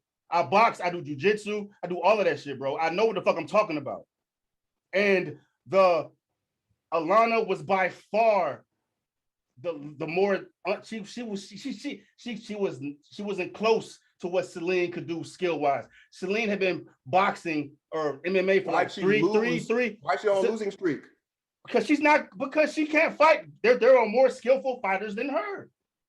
And she fought one in your video. And Alana won, and she was not as skillful as her. The reason why Alana won was because she was a man. She could take punishment. She walked. So you're diminishing all of her training and all of her skills. I'm diminishing all of her training. I'm diminishing all of her training and all of her skills. Saying she only I'm diminishing all of her training. I'm diminishing all of her training and all of her skills when it comes to fighting a biological man. She was gonna lose that fight. She won that fight. She got choked out. You'll have if they stood up the whole time, Alana couldn't fight her standing up. Why am I talking about fighting with you? Alana could not fight her standing up. Now, I want you to keep the same energy when the trans woman has a losing streak, when she fights these people that do a lot better than her, because she's going to get drugged. Because she's trash. I agree.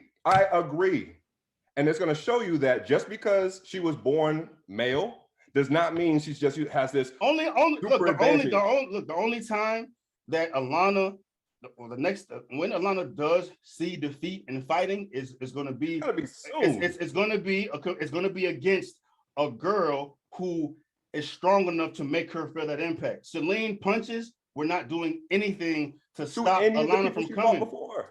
No, I'm just focus. Other fights don't have anything to do with what I'm talking about. Look, I want you to send me the best Celine fight you know. That it's irrelevant. It's irrelevant because she's fighting a biological man. It's irrelevant. All Why that shit. All that against all the other who is the best female basketball player of all time? Lisa Leslie. Irrelevant. No. It is definitely irrelevant. You said 96 out of 96. I'm peeling it back. 96. Fuck that. Take the best of the best, bro. The bottom of the bottom. Wait. I'm using your argument to make a point. So listen to me. Lisa Leslie argued one of the best WNBA players of all time, right? Play forever, skillful as shit, bro. She's like 6'4", 6'5", dog, right? What would happen if she played with a man as skillful as her?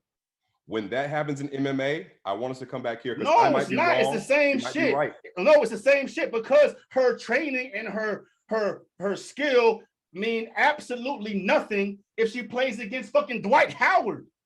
Dwight Howard isn't a trans woman. Would a trans woman beat the people in the NBA? Like just automatically. All right, would they be on the same physiological level? We can do a hypothetical. We can No. put a hypothetical Dwight Howard on testosterone. Hypothetical.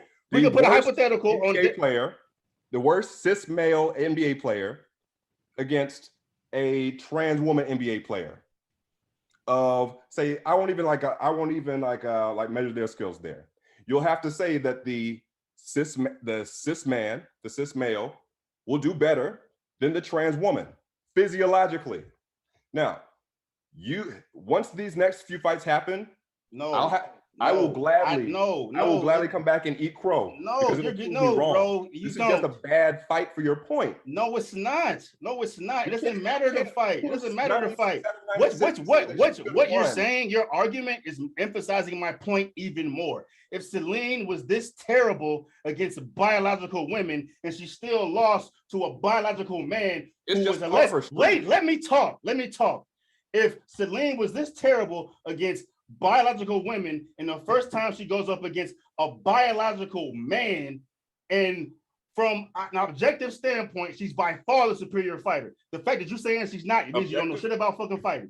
But the fact that she was by far the superior fighter and still fucking lost to a man they were two different pedigree of fighters, bro. 96 out of 96 loses again. Groundbreaking. What does that surprise, bro? All right, bro. Okay. Once you could be right. We just circling on the same difference in opinion, bro. What do you know about fucking combative sports, dog? Keep it a buck, dog. Keep it a buck. Have you ever fought before? Have you ever had training? You're on a tangent. Have you ever had technique? Calm this down immediately. Go ahead. Too much information. All right. Okay. All right. Next point, bro. Next point, dog. Next point, dog. Let's go to the next shit, bro. Because this is dumb. How I've trained people in martial arts will not be spoken about here because I don't want that energy affecting what I've already. Okay. That will affect my center in that world. We're not going to bring that into the part there because it's not for. Next point, bro. Next point. We talk about the same shit back and forth, dog. Next point, bro. Yeah. Next point, dog. All right. So, what do you want to see happen as far as because I think trans is your issue there. It's like a big knee-jerk. Oh, in MMA fighting or in athletics, trans is my issue because the moment biological men are introduced into competitive sports competing against biological women, they have the default advantage and it makes it unfair for other women to compete. Now, who is deciding whether or not these fights happen? No, not fights, just in general, bro. Whether that be football, basketball, soccer, bro, the fucking USA female soccer team played against 15-year-old boys. The soccer team, right? That one of the best soccer teams ever for females ever, right? They played against 15-year-old boys, got the ass whooped. All right, so they played against cisgender men. 15-year-old boys, grown ass women, Olympic pedigree of fucking soccer players played against 15-year-old boys, got the ass whooped. Okay. I can I can present a solution. The solution doesn't even matter. I'm not really focused on solutions, bro. What's gonna happen? No. My video, I'm not focused on solutions. What's gonna happen is what's gonna happen. What do my videos say? What do my videos say? That this community has too much power. They're just looking for chaos. You invite and want chaos. No, I'm not. I'm not inviting nothing. The way y'all feel, the way y'all feel. No, it's not. I'm not looking for a solution. What martial arts have you studied that's not solution oriented? Bro, my video was what are the core principles of your martial arts? My video was to express my thoughts about society and how this community has been able to influence the rest of society.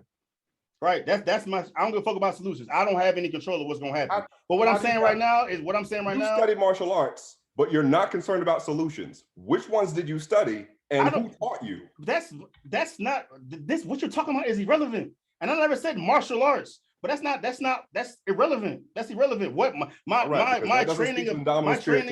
training of study has nothing to do with what my video was. My video was about this community having too much power, and they were able to let a trans woman with a penis go in the locker room and have society support it. And then they're allowing biological men to compete against biological women, and they have the advantage by default, whether you want to accept it or not. We're at a point where society is flipped, and we're focusing on feelings over fact. It's your feelings that are coming out mostly. No, it's not. No, it's not. No. It's not my feelings. It's not my. No. Only reason my feelings. Those fighters were fine. Was she fussing about fighting a trans fighter? No, she agreed to the fight. Okay. Was she stressing about it? No. Let her make her. She wants to. Right. She wanted to say. All right. So for 13-year-old goes to the gas station, asks for some fucking liquor. These ridiculous hypotheticals. Ridiculous hypotheticals. It's the same 13-year-olds getting liquor is not MMA. It's the same shit, bro. You're doing. It's called ad absurdum fallacy. If this person is volunteering to do something that is not going to work in her favor, but she's doing it anyway, and people are speaking out about that, what's the problem with that? No. That's ad absurdum fallacy. You're choosing a situation that's a slippery slope that you're saying. I brought it back to you. So basically, we are supposed to sit back and allow people to do whatever it is that they feel like they can do. If they choose to say, I will take this fight against a transgender fighter, who are you to tell them no? I'm not saying no. They can do what they want to do. They can do what they want to do.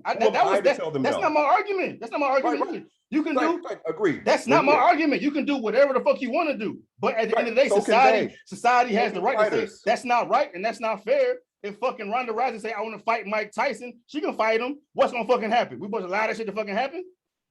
But if you fought Ronda Rousey, you'd win, of course. Who said that? Who said that? Stop putting that shit on me. I did not say that.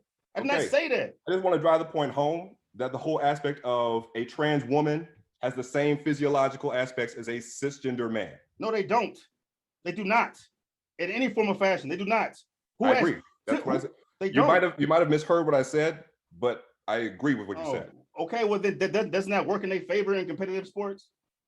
As far as competitive sports in general, how the solution that I see happening. No, not solution. No, bring it back. Don't jump ahead. You said. I'm wrapping it up. Just answer the question. I'm wrapping that up. No, answer the question. Answer the question.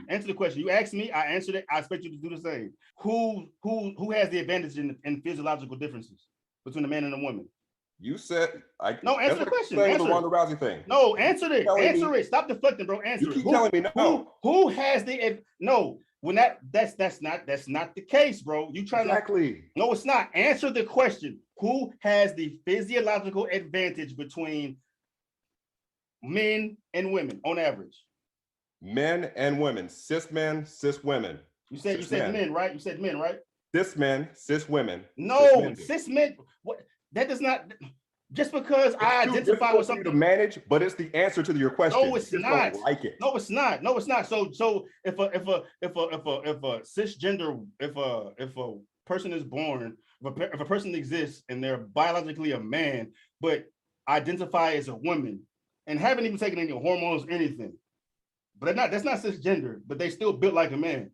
No, don't they have. This cisgender is just what your perception of your gender is. Exactly. Okay, you saying cis identity has nothing to do with reality, bro. If I am a biological man and I identify as a woman and I fight another woman, who has the advantage?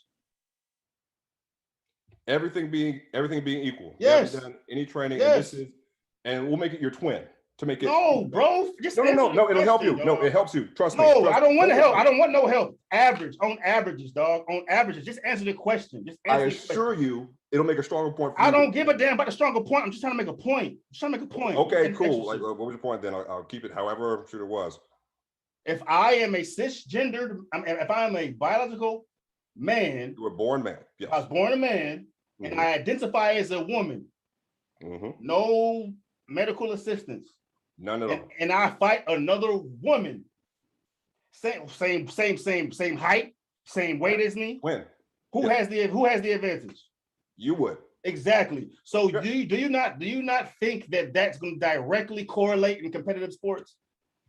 Yes, it does. And I'll tell you how that marries to your solution and mine fit. I don't want to know, but no, that the solution. No, but the solution is the solution. Let me tell you. I listen to your question. The solution is not my problem. The solution is not my issue. Sir, you must let me tell you the solution. The main reason I came here, because I don't want to argue. But the solution is not my issue. The solution is not my issue. Wait. Here's the solution. Wait. You responded to my video having issues with what the fuck I said, right? I did not come here for solutions. I came to tell you why. No, I didn't. What did you come here for? I came to tell you what my concerns are, why I feel like this community has too much power, and you're coming to solutions of what. We're going to make metrics based on things specific to the sports, not necessarily. That would never happen. That would never happen. That would cripple. Want to bet? That would cripple competitive sports. Want to bet? That would cripple competitive sports. By the time that shit happens, we'll be dead and gone, dog. If it ever happens, but it's never gonna happen because there's too much money involved, bro. There's too much money involved, dog. Why would you? That would never happen. No one wants to see. It'll have more people get involved in sports. Why? If the majority of society wants sports to be this way, but this small percentage of society wants to change sports, how is this small percentage of society's opinion about sports going to change sports in its entirety? Since most people like sports, most people want to be involved in sports. So as more people get into sports, more money will come to sports. So you don't. So the majority right now. The majority of society. The majority of a society has issue. The majority of society has issue with what that community is trying to do to sports. I posted the fucking shit. Are you okay with this? A trans woman fighting against a woman? It was 95-5, bro. Like so you're saying people, so it's not going to be like chamber are going to respond. It's not going to exactly. It's going to continue to stay that way. Sports is a fucking competitive testosterone goddamn driven arena, bro. No one's looking. No, bro. It's never. If it was going to change, it would have happened already, dog. There's nothing. That's what people said in 1996 about gay marriage. Right, okay. Guess what? All right. Okay. I'm saying you're saying never. I've heard never fall apart. All right, but by the time that idea is even entertained, we will be dead and gone. So your argument is null and void, bro. That's what we thought about marriage. There's nothing that what percentage of or what percentage of competitive sports does the trans community even encompass? We can't know that because only since last year has it even been remotely safe for them to even say they're trans. Don't you mean we can look it up right now? But I can Google and see how many trans women or trans women are competing in sports. I can look it up probably just more right than 10 now. Years ago. It does not. I'm talking about right now. See, you focused on it. I'm talking about right now, bro. If you have 0.00001% of percentage representation in sports, how do you expect this small ass percentage of sports to affect the majority, bro? Easy, because since it's such a small number, then it's not going to change that much. It'll be no. What's going to happen is the majority are going to oppose what this small percentage wants to happen, and it's going to make it that much harder for that to happen. The people that are super reactionary to it. No, it's not reactionary. It's not react. You got suburban mothers who didn't give a fuck about sports talking about this shit, bro. I'm not hearing it at work. I'm not hearing it. It does not matter. I'm not hearing it among students. Just because you're not hearing it, doesn't mean nothing. That's anecdotal, dog. Bro, you have people that don't give a fuck about sports. People in your echo chamber are saying it. No, if you have people that don't give a fuck about sports, hearing this movement that the community is trying to make, and they're opposing it, dog. You know what I'm saying? Like, yeah, it's. I've seen all of this play out before. No, I'm saying you're talking about people that are super reactionary. There's a large spectrum of reaction that you're going to get from trying to make this change, whether it be some real boisterous shit or people who don't even give a fuck about sports and saying that that's not right. Like it's unfair. It's unfair at the end of the day. Unfair if it's regardless of what people want. Regardless of what people want, it's unfair. It's unfair. If not done correctly, it can be unfair. I agree. If not done correctly, okay, bro. All right. I can't. There's nothing else to do. Every cis woman. So there's a range where people can be matched up for good competition. That would never happen. That would never happen.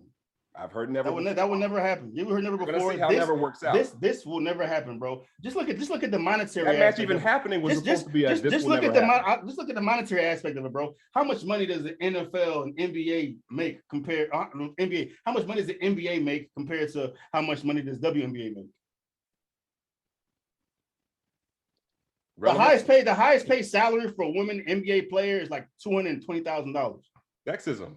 No, it's not. No, it's not. It's because women do not pull in that amount of numbers, bro. Serena gets paid. Serena's one of the highest paid athletes of all time because people like seeing women play that sport. People don't like seeing women play sports as much as they enjoy men playing sports, which means when men are going to bring in the revenue. Sports will change and adapt as they already have. Not. It's going to continue to go the way it's going, getting the strongest people, quickest people, all that. And as long as they're focused on that, then it's gonna widen the gap in the NBA. By what you're saying is that with more trans people in there, we're gonna see an issue by what you've told me and by what you just said. We're gonna see MMA getting the most money, trans women competition getting the second most money, cis women and trans men. We'll see a hierarchy by what you told me about what people want to see as far as because right now the fights don't operate that way. Everything's inclusionary, right? So right now trans women are competing against women, so it's going to be addressed like that. It's going to be addressed as a whole. It's not separated the way you're saying it is right now. Right, and it shouldn't be, but since it isn't, the alternate reality of keeping things excluded and separate would end in that hierarchy. But what's the point of bringing it up? That's never going to happen. But that's extremely speculatory, dog. The way it is right now, like for trans men, for example, they're doing that just because they love the sport. Trans men will never be able to beat the best man in anything. Why aren't people complaining about them being in unfair fights then? Say it again. Why aren't people for the trans men that are fighting against cis men? Mm-hmm. How come you don't have the same people saying, "Oh my goodness, because these people are volunteering to do that." You know what I'm saying? Like it's not. So we respect them fighting. No, we don't. No one said respect. No one said. Who said respect? No one. Respect has nothing to do with it. But I don't see people complain. But why would somebody complain? Why would somebody complain about someone volunteering to lose essentially in the grand scheme of things? Like if at anything, I'm going to admire the person to really be that. I thought it was about physical safety. People keep saying physical safety and breaking, orbitals and all that. It is. Yes. Why not? Yes, because no one's concerned about their orbital sockets, their bone density. I mean, but I haven't heard the argument for that. I haven't seen any. I haven't seen any. But the difference is these people are volunteering to put themselves in that situation. The cis women in those. No, in the opposite, these women are being forced to be put in that position. That ring. Yes, they are. I mean, they have to volunteer at the end of the day, but at the same time, at the end of the day, they volunteer. Okay, bro. All right, man. All right. I mean, we'll move on from that point. But I'd say for the people that are concerned, and like I hear the concern because it's important, because how we were probably brought up similarly, where it's like we were like, okay, there's only men and there's only women, and men need to protect women. That ain't got nothing to do with it. I think it had a lot to do with people's reactions. Not for me. That's why we don't hear people worried about the trans men. No one's making all the hullabaloo about them at all. No one cares about their orbital rims and all of that. We just went through that. We realized that's you assuming that's what's taking place. I haven't heard anything from this area that's gonna require my concern. I have experienced and I've seen situations arise from trans women competing against other women. Like I've seen it. Then it's a double standard. Why?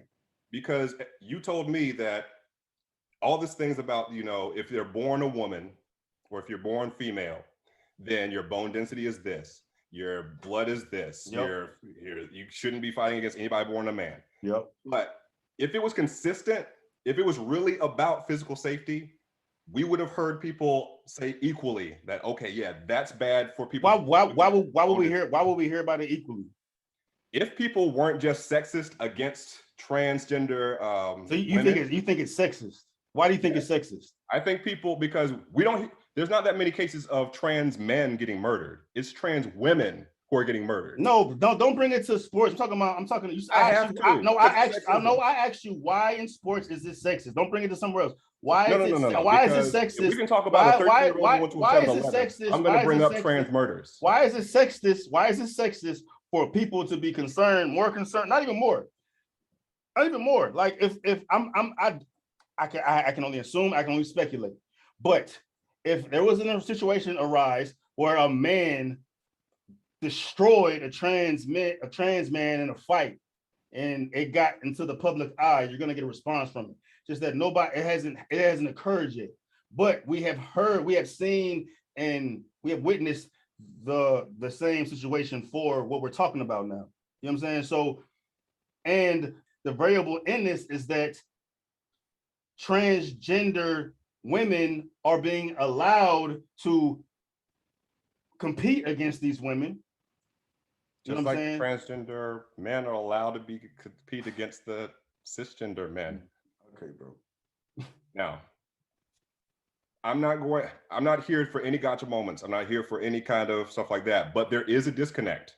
And I think you can probably see that you can probably notice that you can't talk about physical safety there, but just completely, you can't say, oh yeah, trans women are men. You say, no, she's fighting against a man. But you won't call a cis man a woman in those fights. You won't say, oh, he's fighting against a woman. You won't say it there. No one says it's there. Say it again. Say that again. Say that again. Say that again. People will call a trans woman a man like that and see that, oh, well, why is this man fighting against these women? You don't hear that when it's a cis man fighting against a trans man. No one says, oh, that man's fighting against a woman. Of course not. Because that's a double standard and it's wrong. Okay. I don't see that as a double standard. It's a double standard. It's not a double standard. Why? That's textbook double standard. No, two different standards. Nah, bro. Double standard. Two. Nah, bro. Then what's the difference? Nah, bro. Tell me the difference. Nah, bro. You can't just say nah as the explanation. Because trans men are volunteering to put themselves in this situation. And then I just said, if we come about a situation where the trans woman ends up bad for them, where it's in everybody's face, people are going to react to it. We just haven't gotten there yet. I don't want it to happen. We just haven't gotten there yet. And you have to take society into play as well too, right? So like optics, right? If you see a man fighting a woman, just optics wise, like how does that look to you? Like who are you gonna go to save, and who you gonna go to, you're gonna treat those situations differently just because of the sex that they are.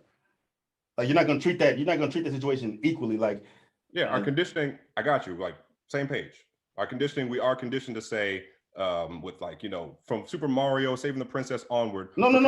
I'm just saying because men have it's just I get it. It's just the way it is, and that directly bleeds into what we're talking about now, bro. Because if people not seeing trans women as women, but they'll see they'll see a trans man as a man, and not really worry about that. I don't see a cis man as a man at all. Well, you flipped it around from what you meant, but I don't see a trans man as a man at all. I don't see a trans woman as a woman at all. I see a trans woman as a trans woman. I see a trans man as a trans man. I don't look at it like that. And it's weird because like trans people when they're younger, like walking around, they'll be called like sissies and like, oh, you're a girl. They'll call them a girl all the way up until they actually identify as a girl. Then it's like, oh no, now we'll call you a man. I don't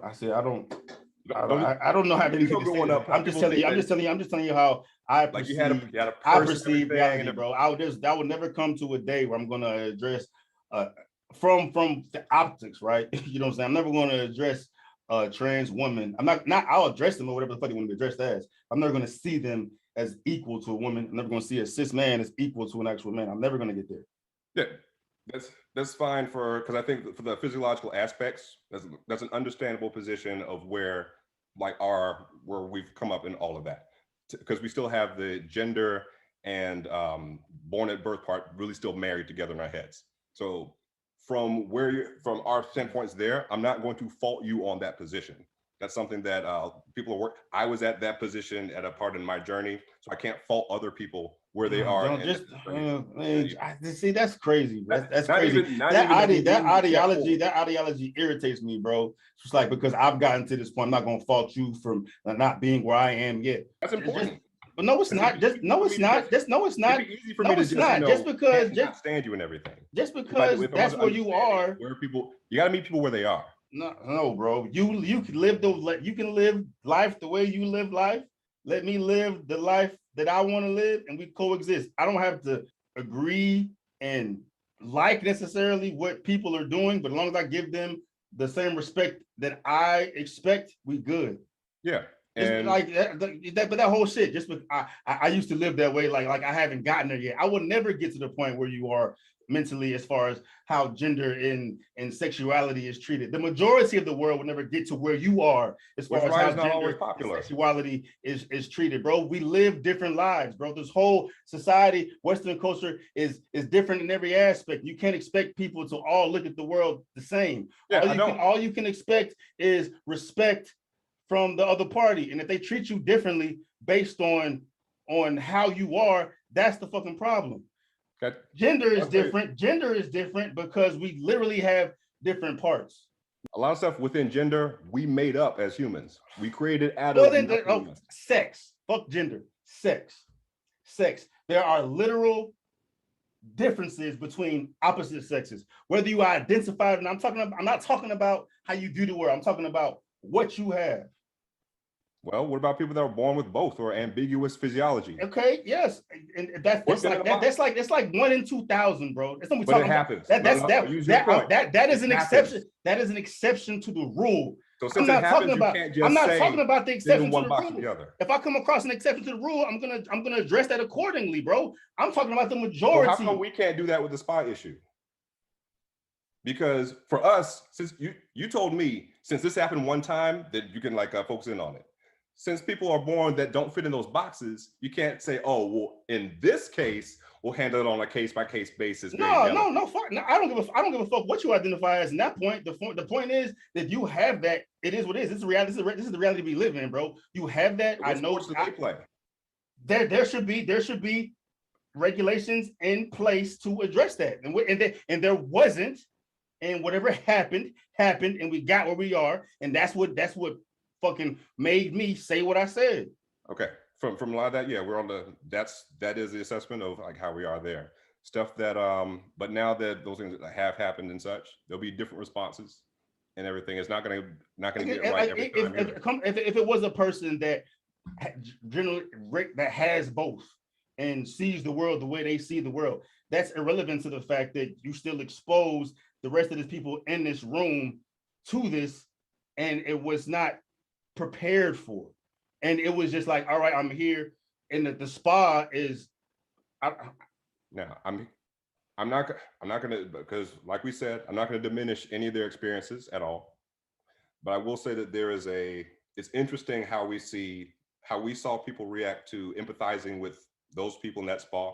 Let's say they have the maximum traumatic experience, but we'll say virtually nothing when all atrocities happen to us and our people. It's legal to execute us in most of Africa, but you don't hear people say, oh my goodness, this gay child was traumatized by his being executed. But why? So it's a disconnect. But why? Why is it that if one incident is being addressed, then these other incidents have to be addressed to at the very least, if it's trans related, and that's the only piece. The only pieces of trans existence that people talk about is sports, that spa, and bathrooms. No, it's not, bro. No, it's not. Cancel culture is my biggest problem. No, cancel culture was against the gays. Cancel culture was against y'all. Been canceling us for centuries, bro. You definitely. We could literally be canceled from our jobs. You have an agenda. The worst thing that happens to y'all is that you'll lose some followers for 3 months. Us being black and what our ancestors and shit have been through. I can use that card in any situation I come across. if I find myself in a similar situation where I'm fucking acted on, or somebody else is looking for relief or their justice in the situation, like, well, you know what? You should allow us leeway because I'm Black and we've been through all this shit. Well, you shouldn't add to it. You're just what you are. That's what you just did. You just did that. I said, since we're going through this, then why are you giving all this attention? Well, what about all the trans people? What about all the trans people that were murdered? Like, why is that the first reaction? Why can't we just, okay, we this happened, we're gonna address this the way we need to address it, and then there's other situations we can address that are not related to this. Like, no, we've done it as Black people to great success because it's important to how people. I know. Remember how people used to stress about dogs and everything in the 60s, 70s, and 80s, but not about human Black people? So I've been avoiding not bringing up race in all of this because you have plenty of followers that treat that as a third rail. I'm in the interesting position where I can speak on both because I've lived both. A lot of people haven't. But what does that have to do? I can talk about those issues fairly freely. Nobody can say but that I get it. I want to be empathetic to anybody's personal trauma or bad situations they've had to deal with in the past or present. But that is not what we're talking about. And for me to give attention to a particular situation, and the first response or some response is, well, if this happened, this happened to us. So how is that productive? How is that going to get us to a better spot? Now we're addressing both of these and like, okay, I can't complain about shit because you're gonna complain about what the fuck happened to you. Here's how it helps both of us. The reason why that there's that huge power and structure and everything, that people have these huge emotional parts there to stand up for our community, because we're also That's not what I'm saying though. That's not what I'm saying. Not what I'm saying. Not what I'm saying. Hear what I'm saying though. But it's not what I'm saying. If we're fighting against like trans murders and being locked up in Zimbabwe, and we can talk about that. We can talk about that, bro. We can talk about that. We can talk about that. But I'm saying the energy of all that fight, we take to every fight. And that's why you get the whole, oh my God. That's a problem. That's a problem. How do we not? How do we not? That's a problem. That's a problem. Black people have been dealing with shit for forever. They can easily take this fucking energy to every situation they come across. It's not productive, dog. No, and that's not productive. It's not productive. A lot of times it has been. No, it's not. You cannot take this hostility and energy and this bad shit that you feel for what you deal with in every situation you come across where you're involved, bro. It's not productive, bro. All it is is when something happens, it's gonna give people other options to focus their attention on and create hostility because one person is feel like their struggle is worse than the other. Like, I'm not discrediting anything anybody has been through, bro. I had a reaction to 3 particular situations. I addressed my concerns, and the overall energy I'm getting from you is that, bro, like, you address this shit, but we've been going through all this shit. So what you talking about ain't even matter. That's how I feel when you say what you say. That it is that your perception of how much power and anger that they build, to me, it feels like you're like, why do they even have all that? How come they're not just super chill? Well, that's not my fault that you perceive that way. That wasn't my intention. It's not your fault. It's not my responsibility to make sure you feel the way you need to feel based on what the fuck I said. It's not our responsibility to make sure y'all don't get canceled. I said how is it our responsibility to make sure you don't lose some followers? Being canceled is nothing. Y'all overblow it. Do you know the definition of canceled? Who got canceled? Huh? Name 5 people that got canceled. I'm not about to go through this shit, bro. I'll give you one particular situation. The little Asian dude on TikTok. I addressed that shit in the motherfucking video, bro. He talked about listen, I'm asking, you said who got canceled. It don't have to be clout or status wise. It's somebody that they are, because that's not no. I'm saying, people, if it addresses your life, if it addresses your life substantially, where your income is affected based on how you see the world, and people feel a way about how you view the world, that's called cancel, bro. Trans murders are more important than canceled. No, you just said being canceled is an emotional thing. No, it's not. No, it's not. Who said that? I'm telling you what the fuck canceled is. Canceled is when you are not able to feed your kids. Canceled is you're not able to pay your mortgage. Canceled is where you cannot get a motherfucking job because this stigma is associated with you because you gave an opposing opposition. That's canceled. People where that happened to. I'm telling you, and as soon as I said this, you said some Asian dude, bro. Some Asian nobody. It doesn't. Why does it matter who it is? Why does it matter who it is? Because y'all say cancel like it's happening all the time. You can't even name the person. What's his what name? you mean? It does not matter. I'm aware of it. If it happens so much, you should be able to name one person. I see it every day. I see it every day. Bro. Name one. If you see it every day, why is it so hard to name one? I know I tried to name somebody, but that person wasn't important enough for you to take serious because it was nobody. It was just, so right now I have to find somebody. It's some random person. I have to find, bro. This shit was. Why does it? The shit was all over. The shit was all over the internet. The shit was all over the internet, bro. The shit was all over the internet. But that's irrelevant. The fact that I gotta sit here and find somebody at enough fucking clout of status for you to make it easy, to make it substantial enough that you can fucking make it credible, bro. If we're so powerful, why isn't it so easy? The Baby. What do you mean? Why isn't it so easy? The Baby was on Drake's album. People say he was canceled. He's already on. The Baby said reckless shit. I don't agree with the fuck he said. He shouldn't have said that shit. I'm trying to give you some part of his. No, I'm trying to give you what I define canceling is. Where you cannot give an opposing perspective. You cannot agree with somebody from this community, and it's looked at as transphobic, homophobic. Y'all change the fucking definition. You know what I'm saying? And then when you get this label put on you, bro, that shit follows you, dog. It's motherfucker from this community.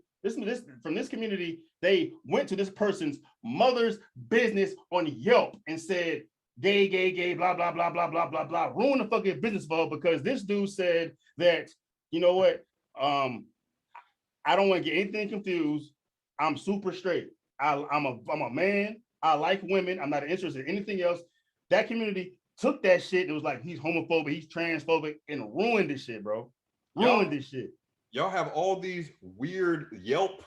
What you mean? I'm giving you an example. I'm giving you an example. If Yelp is a very substantial tool. Yelp is a very substantial tool for businesses to gain business, bro. And if you have a one or two review compared to a 5 review, how much worry about their reviews over? Bro, I'm telling you what the definition of canceled is, dog. Okay. Tell you what the definition of canceled is. So I'm telling you. I gave you an example. Shit happens all the time. Whether you want to agree with it, it's not. I will contend that people can say cancel culture towards any kind of. People want to be able to say whatever they want with no backlash. No. That's not what cancel culture is to me. People want to be able to say no. That's not what cancel culture is to me. Every action is going to have a reaction. So if you do some shit, you have to prepare for the consequences. It's when you say something that doesn't equate to the reaction that comes from it. That's the problem. That's the problem. That's the problem. If I say I would never date a transgender woman. You're transsexual. Now this just up in the air. And this community has the loudest voices, the most energy, the outlandish efforts to prove their point. They will take that shit and magnify it into something that it's not. All I'm saying, that's my sexual preference, bro. That shit happens. Only from the gay community, dog. No, the conservative right will take anything we do and magnify it times 10. Okay. If there's like, a drag, reading at a library, they'll say, oh my goodness, they're teaching oral sex. Why are we contending, bro? This is what you doing this whole time. I voiced my concerns. Now you're giving me the shit that you have to deal with, bro. Nate, right now, current society right now, fucking past 2, the people that say cancel culture, past 2-3 years, are the ones that have been doing cancel. Name me an individual that I identifies from that community that has been canceled for saying some shit ridiculous, bro. Now, not even opposing ridiculous shit, dog. Bro, there's a fucking girl, I don't know. How long does canceling last? There's a trans, it went viral. It's like current as shit. I'll give you an example. It's this fucking Korean transgender woman. She's an artist. She has like 3.9 something million subs, bro. And she put this video called Dick or some shit. And she's basically saying that black transgender men and gay men are the reason why media is the way it is, where fashion comes from, but in a derogatory manner, trying to minimize every other fucking community's influence in putting transgender and gay individuals above them, bro. Like, and it's going viral. She ain't getting canceled, dog. It's all these people that identify or support that community are coming and support them. That motherfucker will never get canceled. If somebody outside of that community would say some outlandish shit like that. Now, here's what canceling means for us, for our community. It does not matter what, but it doesn't matter what canceling means for your community, because it does. Your community is not getting canceled. I laugh. Your community is not getting canceled. Your community is not getting canceled. Because it's nothing compared to the cancellation that we've gotten from your side, from the conservative side.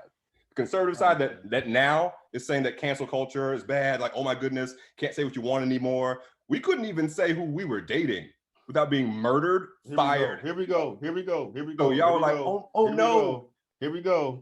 So basically, the overall whining about followers, whining about Yelp reviews. The overall message is that the majority can't complain about shit because this community has gone through far worse. No, y'all are crying about what we've gone through. What we've gone through is way more than what y'all gone through. So don't complain about nothing. Oh no, just stop going after us in these derogatory ways. No one's going after you. It ain't like it wasn't unsolicited. I didn't just see y'all stuff like the baby. Stuff like when I'm talking about me. I'm talking about me in the video that I posted. I don't care about all. I guarantee you, nobody's canceling you. It does not matter. It does not matter, bro. My issue was that the cancel culture exists and it comes from cancel this community. Culture doesn't exist. All right, bro. All right, dog. Y'all, it's in y'all's heads, and it's because y'all wish we were in the '90s where you can say stuff against the LGBTQ. All right, bro. With no back. All right. Because we weren't able to speak out against you before. Because we've gone through this trauma in the past, and since we've gone through this trauma in the past, y'all have no right to complain about any. Y'all have no right to complain about anything. Oh no, y'all's followers are gone. Oh no, your Patreon is gone. You're fucking. You are giving examples that I'm not even providing, bro. I just told you where somebody's life was dramatically changed. Did they die? It not only affected him, it affected his mother's business. Cancel culture. When it directly influences the way that I have to live my life. Then maybe don't say bad things about the community. I don't give a fuck about. I don't give a fuck. Unforced errors. No one's forcing y'all to say bad things against the community. That was not bad. How was me saying my sexuality or my preference being bad? You're not being canceled. I don't think that's. No, I'm giving you as an example. I just gave you an example. The shit you saying it was nobody. The shit went viral on TikTok, bro. But what happened to you? Does not matter. Does not matter. Just because it didn't matter. It matters a lot because you said just because it doesn't happen to me means nothing, bro. I've seen society. I have issue with it. I'm in the society and I can voice my concern. Just because it don't affect me means nothing. I can see shit happening to somebody else that's unfair. I'm gonna speak up about it. Yeah, and when people that complain about cancel culture, the worst thing they think is happening to them is nothing compared to. I'm telling you, I'm trying to tell you what cancel culture is. I'm giving you a definition. When cancel culture directly influences your life, being fired for being gay. No, you put in these words like being fired for being fired for saying I will not date anybody that's gay. Like being fired for saying I will not entertain someone that's transgender. For being fired for saying I don't like seeing this gay activity. Being fired for saying I don't like this lifestyle. I don't need to see it. I don't know why. Even that statement right there, it's ridiculous. It's like I don't need to see that. I don't need to see homosexuality. Who are you? Sure, say it. It's stupid. You can say it though. It's your opinion. You can say what you don't want to see. But we've had to watch heterosexuality in everything. Because 99.9% of everything. It is reality, bro. It is reality. Right. The reality of it is if we can do that without complaining, the majority of the world the majority of the world live this way. Yeah, and if we gotta watch deal with the majority, and we don't fall apart, you can watch our 1% or whatever small percent and live. Y'all don't have to say anything. Why can't we say anything? Why can't we say anything? Why can't we say anything? And y'all can say whatever the fuck y'all want to say about us. Anybody want to fuck up and cancel y'all? Yeah, canceling isn't even a thing. Like I don't think it is a thing. The cancel culture is the biggest thing ever, bro. That is barely name people that got canceled, but it's the biggest thing in the world. All right, bro. That doesn't match up. Okay. All right. Like I've given you celebrities who have said things against the community, who faced backlash to help you. Bro, I'm not about to do this tick for tack with you, dog.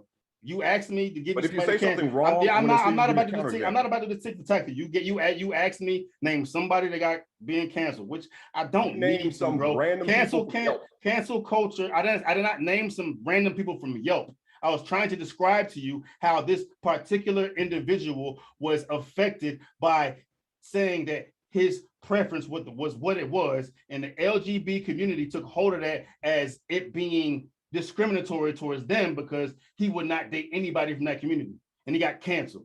TikTok blocked his fucking account. They found out who his mom was. Mother had nothing to do with it. Found out who his mother was. She has a business. Went to her Yelp and gave her inflammatory comments and remarks on her Yelp, which directly affects her business, bro. Like you put anybody else in that position, that is the definition of being canceled, dog. They're trying to make life terrible for you. So the way that life sounding terrible for the people who have had, everything set up for their favor doesn't sound the same to me. It falls on deaf ears. Here we go. Because what I've gone through is so terrible that you're not allowed to voice concern about stressful situations that you've been in. Like I will say, things as far as like dating preferences, there are lines and such where that's fine. I don't think people should come after people if they say that my preference is to date someone who is a cisgender or date someone who is transgender. If someone says my preferences are these, I would rather date these people. But what you think is relevant, dog? It's happening. It's happening. Yeah, people can be wrong on social media. No, not wrong. It's not wrong. It's the response from people. It's the response. It's the response from people voicing that is the concern, and that directly correlates with the power, dog. I can't say how the fuck I feel. I can't say what my life consists of. If it opposes what y'all do, I can receive backlash for it, bro. It's some people that don't want to date black people, people that don't want to date white people, people that don't want to date fat people, people that don't want to date skinny people. You don't hear the same type of shit going on between that. But with this particular community, if you don't fall in lines with this frame of mind, but there are plenty of motherfuckers from that community that have caused strain to people in reality for these individuals voicing that. Yeah, I think that comes from a place where they can also have some education as well. I'm not going to say the whole community is right on like all these issues. I'm not going to say that. That's neither here nor there for me. It just ties into what I'm saying. If somebody's personal life can be affected for them just talking about their lifestyle, and that gets looked at, that gets viewed as negative, and they receive backlash for it, and it's supported from this community. And real quick, because I think we have some definitely some parallel and some agreements here. Now, I just want to touch on, because you use it a lot, I just want to make sure it's addressed. Like the term lifestyle is like a dog whistle and all that. I don't, you know what I mean. I'm not. This is semantics, I know. I know what you mean, but just in case like people hear, I want to make sure like it was addressed. That's not what my intention is, bro. People gonna fucking nitpick on the vocabulary I'm using. I'm not that familiar with. I don't want anybody blowing you up and what words, because I'm gonna address it. Okay, that's what I'm talking about. The fact that I can't even say, because some people from a position of just wanting to casually educate you like on that. There's gonna be somebody. I'm not here to be casually educated, bro. I'm not here for that. I'm here to voice my concern, and you had objective towards it, and you have not said anything that opposes my objection. You here to say pretty much you object to all this shit, but fuck what you talking about, because we've gone through all this. What you've been going through, it ain't nothing. It ain't nothing. That's the overall thing I've gotten from what we're talking about here. Valid, because cancellation is nothing. Like I'll say that point blank. Compared to what actually happens in the real world, all the social media stuff. I'll get too much in their heads about it. All right. Cancel culture. I've given you a distinct definition of cancel culture when it directly influences people's lives. Where there's an accountability. And then cancel culture fucking sports and the bathroom shit. I've addressed all these shit, and you have not come from anywhere objective that's gonna make me look at the way I'm viewing this shit different. That's what we're here for. It's not here. I'm not here to fucking hear a pity party, dog. I'm not here to do it. I know y'all been going through shit. That I have a everybody, all minorities have gone through shit. And since everybody has gone through shit, they need to fucking use their trauma to validate or to overlook other people's issues, bro. That's not fucking fair. It's entitlement. I've gone through what the fuck I've gone through. So fuck what you talking about. No, y'all want us to care about cancel culture more than you want us to care about y'all saying bad things about us. Y'all want the freedom to be able to say whatever you want against the community, and we just sit there and say nothing. Bro, you're not listening. That's what you want. You're not listening to me. Is it what you're not listening to me? Not listening to me. Tell me yes or no. I never said anything about people saying no, absolutely not.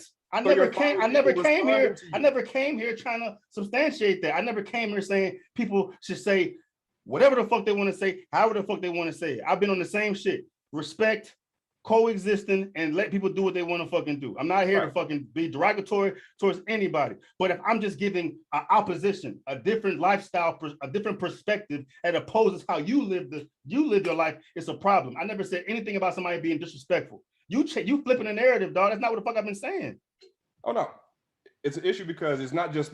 That's the issue. That's the issue. That's the issue you have. That's the issue you have with whatever experiences you've gone through. That has never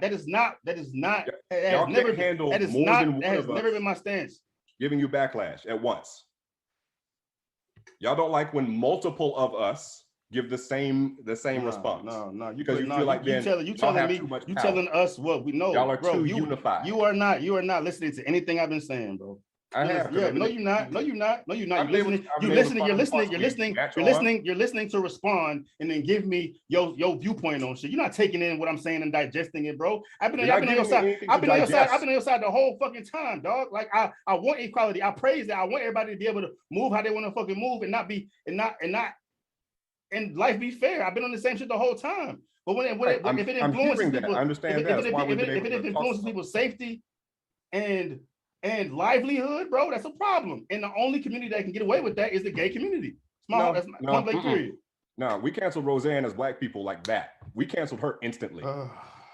So no, we're not going to say that the gay community is the only group that can cancel people. I did not say the only group. I said they have the most power. Well, I rephrase that. If that's what I said, it's not what I meant. They have the most power. You cannot voice what Roseanne said was fucking bigoted. It was from a fucking racist standpoint, and there's nothing she can do to. You got canceled in 2 days. Like Paula Deen. No, but there's exactly. But those are erroneous situations that should never fucking happen. They were racially fucking motivated, and they got addressed the way they should have gotten addressed. I have no problem with that. The issue with the gay community is that people are not. There's instances where people are not doing it. It's not coming from a negative place. It's just coming from a different perspective, a different viewpoint. And it gets addressed with the same energy that you would think somebody bigoted would do something. Yeah, I get that for the lower threshold point there. Like I get that feeling there. That's where, like, I've heard you like throughout that. I don't want you to go away from this feeling that I haven't heard you there. I have, because there's a lot of parts there where people don't know how the best way to address it is. Not everybody has my training as far as mediating these discussions there. And a lot of people are still coming from a place of hurt and trauma where they just escaped from their traumatic stuff. So anybody that says anything even remotely like an excuse? Experience, is that an excuse? Because you went through what you went through, you can just do what you want to do? No, but y'all give the excuses all the time that, oh my God. Here we go, okay, so y'all get excuses. Like, why? That's your first response, is go something else. I'm talking about this particular incident. If a child has been sexually fucking molested by their father, been abused, this, that, and the third, and they go back and fucking kill their father. I mean, fucking on the grand scheme of things, that was the right thing to do, but it was really not the right thing to do. It doesn't give. I'm just saying, just because you've gone through trauma does not give you the right to do what you want to do and not expect a response from it, dog. You have to address every situation specifically, man. Yeah, I'm saying, like, if you went from murder. It doesn't. I'm using it as an analogy, bro. I'm trying to say this is on a small scale. on the larger scale, but it's essentially the same manner of shit taking place, bro. It's working against y'all, dog, because it's forced.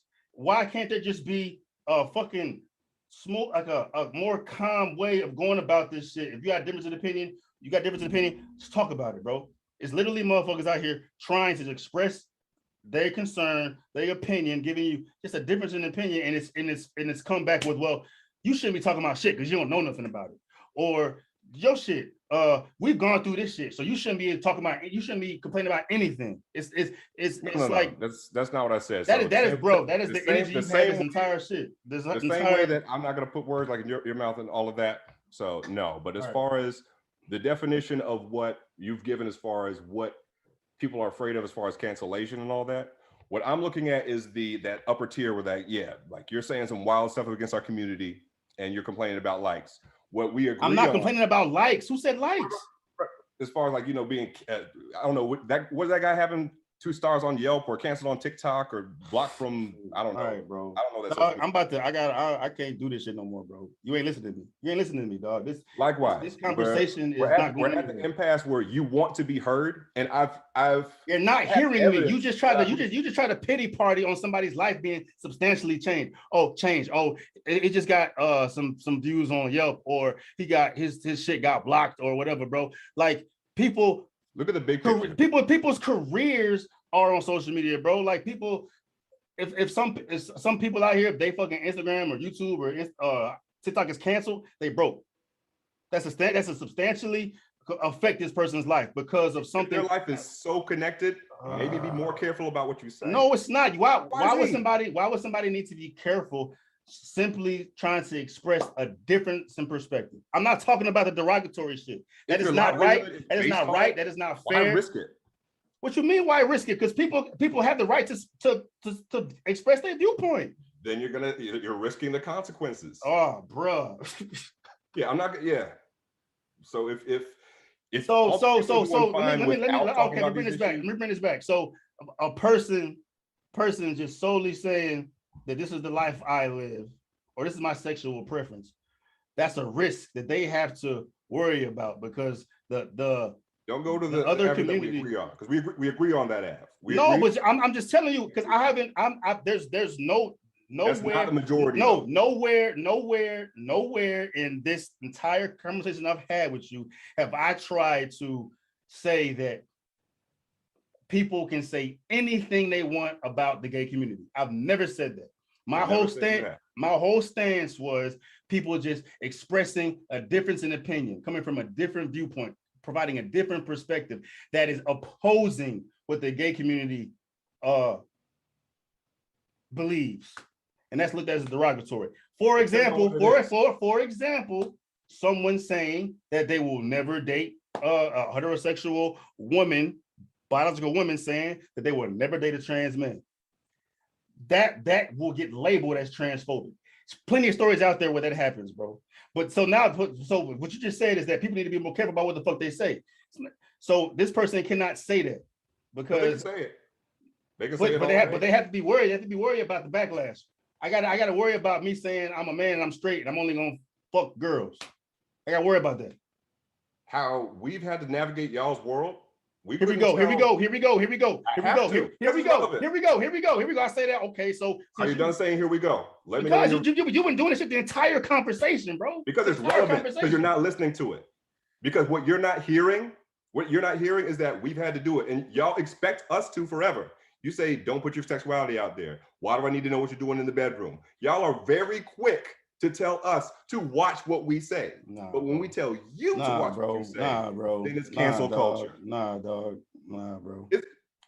Not at all. It's not at all the same. Whoever hears this will hear what I'm saying. It's not at all the same. You are trying to say the trauma that this community has gone through equates to the same.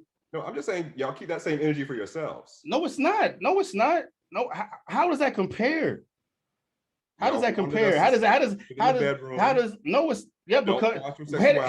heterosexual couples or whomever should keep their activities in the bedroom as well.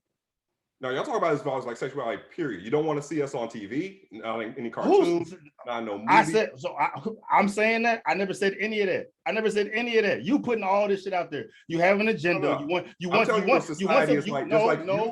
agenda. You told me several times. You have an agenda. What society is like. Several times. When did I say that? When did I ever say what you just said? Review like the past 20 minutes. Now, you said you've gone through plenty of times where you said, this is how society is, this was what it believes. I never said, you didn't have to say it yourself. You didn't say I said it. Just like how you. But you're giving. No. Just like you said, you've told me. You're giving distinct examples. No, you're giving distinct examples of how you've dealt with the gay community. I never said, I never said that, because I understand. No, I didn't ever say. I'm giving. Yeah, understand. Oh, bro. Understand I'm not talking about you the same way when you say things about the gay community. I understand you're not talking about me. How is this the same where you said I said that somebody just voicing their sexuality from the straight community, voicing that out to the gay community, and they have to worry about the backlash that comes from that, just talking about the sexuality. No. How does that equate to what the gay community has had to deal with in like similar circumstances? No, the point is, like you just mentioned, I listened to those multiple points. We're parallel. There's a lot of stuff that's talking about what people's preferences of what their sexuality is, as well as the heterosexual and cisgender community. You can say what your sexuality is as far as the things like, these are what my preferences are when I'm dating. Like, I'm sexually attracted to, there's words for that. I don't know all the new terminology yet. Forgive me, any of the community that's watching. But for people that prefer, there are people that prefer people that are transgender. I know that. They have that.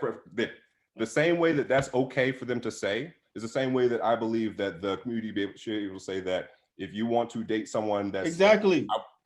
Where we are parallel, we agree on that. Yes, but when I said that, you directly went to where we've had to. It was a different point. To appease y'all. There might have been miscommunication there. It might have been a different point between both. Okay, outside of society having to adapt to the gay community's lifestyle, because there was a point where it was not accepted. It's accepted now. We can't keep going back to the past comparing. Okay, but it's a lot more. It's the most accepted. It's better than it was. It's most accepted it's ever been. Right. Is America still racist? It's still racist, but it's the less racist it's ever been. It's always going to be that way. It's never going to be perfect. So given these certain circumstances, bro, that's we have to talk in present time. We can't keep going back to how it was. That dismantles the whole conversation. I'm talking about right now. Right now, if a heterosexual person says discloses their sexual preference to a person of the gay community, it could be looked at as transphobic, homophobic. But the same token, if this homosexual person talks about their sexual preference to a straight person, it's okay.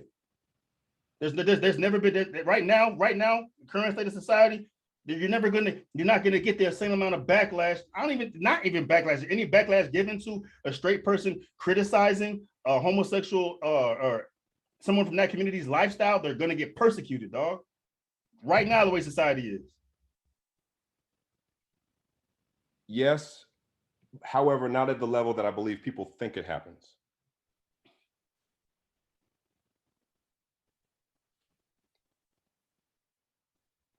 Can we agree on that much? That I can't agree on that how it isn't just a one-to-one. I can't agree on how you think it really happened. I'm just giving you a blanket statement, bro. It's addressed differently.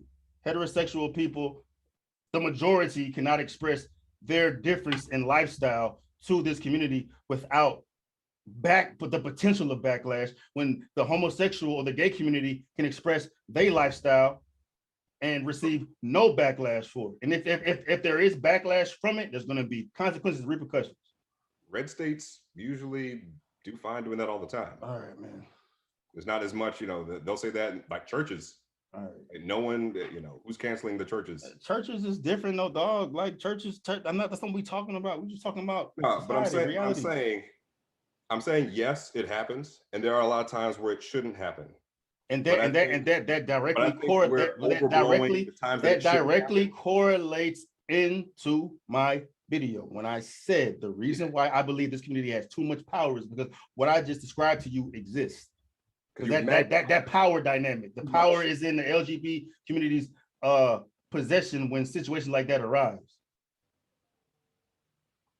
I hear you. I'm just saying that I believe that there are reasons why it's magnified by people. It doesn't matter. It doesn't matter. It is what it is. It is what it is. Does. But I'm just saying that is reality. It is a reality. It is what it is. You magnified that. Yes. More than that's my issue. Right. That's your perception. My perception is that it's overblown. However, you are free to feel like how you are, like about that situation. I would challenge us to look at how that plays out. I haven't heard a peep about it in like forever. Like I'd actually forgotten about it till like your video, because nobody in any circles and like all that is talking about it. Bro, I can send you hella links to hella stories right now, bro. Conservative media will talk about it forever. No, not pitching no, not pitching no agenda, bro. You say you haven't heard about it. I'm saying people hearing about it has nothing to do with the existence of it being here, bro. Like the fact is that this shit is continuing to happen, whether you're aware about it or whether conservative media is putting it out. It's out there. If it's so impactful, and it's occurring on a large greater scale is the opposite, bro. But motherfuckers criticizing somebody on some homosexual or a transsexual type of behavior, they're gonna receive backlash, potentially get canceled. The opposite is bro. It's reality, and that's why I said, it's one of the reasons why I said this community has too much power. What do you think should happen? I don't know. That's not for me to fucking. It's too much speculation. That's not the here nor there. It's not that's not the here nor there, bro. Not the here nor there. I'm just saying this is what it is. It's how I perceive it, and I wanted somebody to tell me why what I'm thinking is ridiculous, and you haven't done that. I have, because you're saying we have too much power. No, because you're using that power. Your interpretation of me saying too much power is overarching into like every avenue of society. That's not what I'm talking about. Because I'm trying to. I'll narrow it. I wish we had too much power. I'll narrow it. In these particular circumstances that I have addressed concern on, the LGBTQ plus community has too much power in these situations. You have not provided me anything objective that makes me think differently about this, whether it be the bathroom, whether it be sports and cancel culture. Because that's a subjective ideology that you have. You have it's not a but that was the whole point of this conversation, though, bro. It's the whole point of this conversation. So it's not based on. It's not what you believe. It's not subjective, though, bro. It's not subjective. Did the transgender woman walk into the spa and expose her penis? Is that subjective? No, your opinion of too much power. Okay. That is a situation that I reacted to that caused me to make this video. Are transgender women fighting other women in competing against other women in competitive sports? Is that subjective? Your opinion of what? No, is that subjective? What my opinion about it means nothing. It's subjective. You have objective points, but your ideology that you lump my ideology don't got shit to do with nothing, bro. Just an opinion. My ideology ain't got shit to do with nothing, bro. Is this happening? You've seen facts and you made an opinion about it. Okay.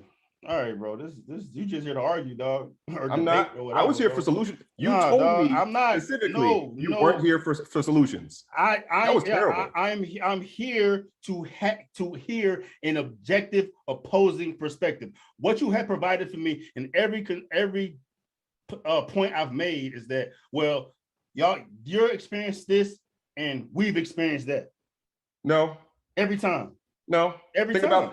Think about where you didn't have an answer for why no one's talking about cis men getting attacked. I did have an answer for it. You didn't. You were silent like 3 minutes. I did have an answer for it. Society has a double standard. And it's reality. That's wrong. It's reality. I agree. It's reality. But it's a reality. Like double standards it's a reality. Whether it's right or wrong, reality does not give a fuck about what's right or what's wrong or feelings, bro. Reality is what reality is. Right. Another reality is that our community is going to continue to use our power and influence until we have everything we want. Okay. bro, you pretty much just substantiated my whole title of my video. Our community is going to use our power and influence to get whatever we want. Bro, you just hit the nail on the head. That even drives my point that much farther, dog. Yeah, might even be the title of your video. You're proving my point. But your opinion of what we want. It don't matter, but it don't. My opinion ridiculous. don't matter, bro. You just literally. No, it does. You literally just said it. You said we're gonna use our power and influence to get whatever we want. And what we want, your opinion of what we want is total trash. All right. You think we just want to roll into everywhere buck naked? Who said that? Who said that? No. Who said that? No. I told you what y'all wanted. Go ahead. I told you what y'all wanted. That never came out of my mouth. I never told you what y'all wanted. I told you what y'all are doing. Never told y'all what y'all wanted. No. Here's what you do. You say, do we have this power to make sure people get canceled for saying this? You believe these are things that we want. You believe I did not say that you want. It never came out of my mouth. I never said that. I never said that y'all wanted to cancel anybody. I said people are getting canceled. I never said that y'all want to cancel people. I said y'all are getting canceled. People cannot move a certain way without the risk of being canceled. It is happening. It is reality. By us, by our community. Your community, people who are in support of the community, whatever you want to call it, bro. Exactly. But the power is coming from this community. However you want to make that shit make sense to you. But you don't know what we want. It don't. I never said. I'm not here to tell y'all what y'all want. I have concerns. I address my concerns, and you just proved that my concerns are accurate by saying that we're going to use our power and all this shit to get what we want. You're going to use your power. You're going to use all of your power to influence to get whatever you want. What? You will. You are. Why are you flipping this on me? Because that's what everyone does. You're going to use your abilities to get what you want. You all over the place. Now it's on me and my power and influence, bro. Come on, dog. No. Come on, bro. For some reason, you have a disconnect. Come on, bro. Come on, man. You have assumptions. Like, make it make sense, dog. Make it. You have assumptions. Make it. So I just turn it back on you. What have I assumed? Where have I assumed anything in this conversation? You assume that spa thing is just going to turn into oh my goodness, what's going to happen next? We're going to have these spas with these women, like when did I say that? Go ahead and say it. When did I say that? Yeah, so I can interpret. Go back. I got it all recorded, bro. I've never said this. This is gonna. I said you open up Pandora box, which exactly. I never gave you specific examples, bro. Why did you say open up Pandora's box? Then? Because if this can happen, other things can happen. My point. You didn't have to say specifically, but saying that is why even say open Pandora's box to what? What is in Pandora's box? Walk me through it. Pandora's box. It's already been opened. Like we have an exact instance of what Pandora's box can result in when you have a registered sex offender that's identified as transgender woman coming into the spa. That is Pandora's box literally being opened. That's like the worst. It's the worst you can get besides somebody being touched. So a wrong thing happened, but it's the whole community's fault for having too much power. It stems from y'all. It stems from that community, bro. If there wasn't so much support for this community getting their equal rights, equal treatment, equall just due, and it's over, and it takes priority over biology, then that's taught biology for years. We don't want to go there as far as like biology. No, it is biology. It's biology that this individual pulled up with a penis in a woman's spa. It's biology that this biological man pulled up in the woman's spa with the penis. Then we got to cancel all the stuff we do for religion. Bro, none of that is biology. I'm still waiting. I'm game if you are. You said. So don't bring up biology. I can. That's my whole argument, bro. One of my arguments. Biology. Biology. There's a biological difference. I can't do this back and forth, dog. We've been talking for 2 hours, bro. I don't even know how long. This is ridiculous, dog. We ain't got nowhere, bro. I've gotten where you're coming from, and I've gotten better at addressing your position. Tell me what you've gotten from this video from me. All right. Let's see from notes there. I had a misconception of what you believed. So I believe that at first that your concept of what cancel culture was and like who's being canceled and who shouldn't be did not include the people that are saying that actually bad things. So I was wrong there. So I got a better understanding of where you thought of what you thought about that. It's just a small sliver of people that we agree on shouldn't be facing deadly backlash because of very like smaller views there. Or I'm assuming that they're messaging that in a way that isn't transphobic or homophobic. I was wrong there, and we got some equal ground there.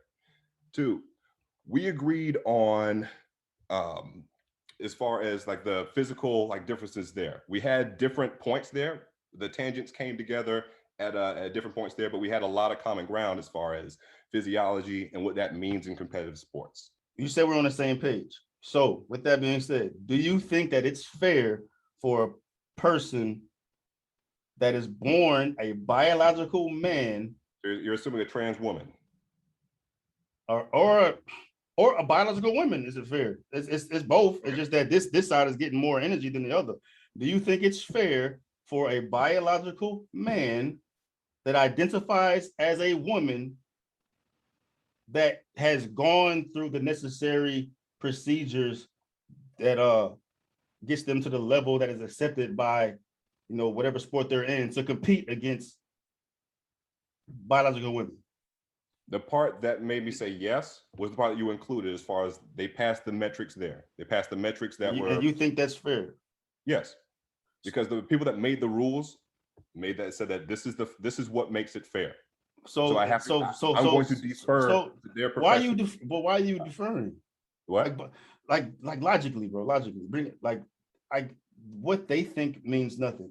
Just anatomically, bro. Like fighting. If my bones are thicker than yours, that would allow me to take more punishment. If my lungs are larger than yours, that allows me more oxygen intake. If I have more red blood cells than you, my blood circulation is much more efficient than yours.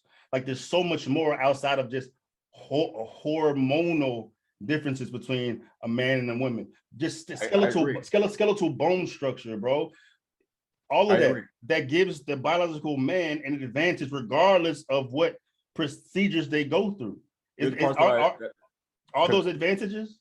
Those are the tangential parts that we agree on, definitely. That those advantages in a vacuum with like two. That's why I brought up the twin part there, because we're like on same page. Given that scenario, not scenario, just those facts, bro. Just those facts in a vacuum. That specific list, yes. So you still think that transgender women that have gone through the hormonal treatment to compete against biological women is fair, giving these differences that you cannot affect through hormonal treatment?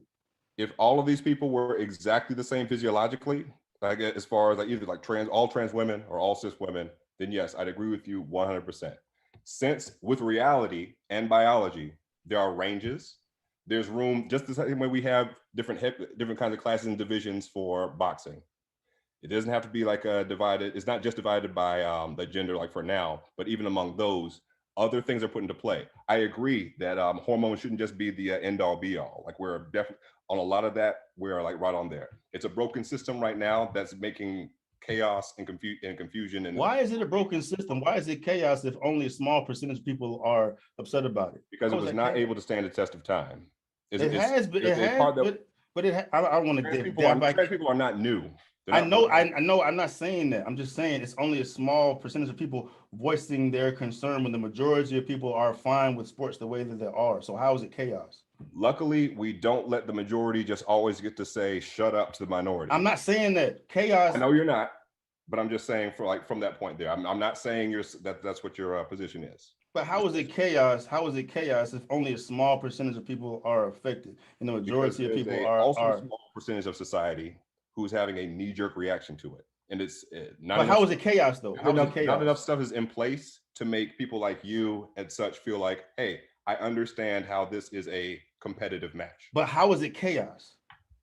Only from the aspect of people making videos and backlash and God, that's not chaos. Like bloody pictures on the internet.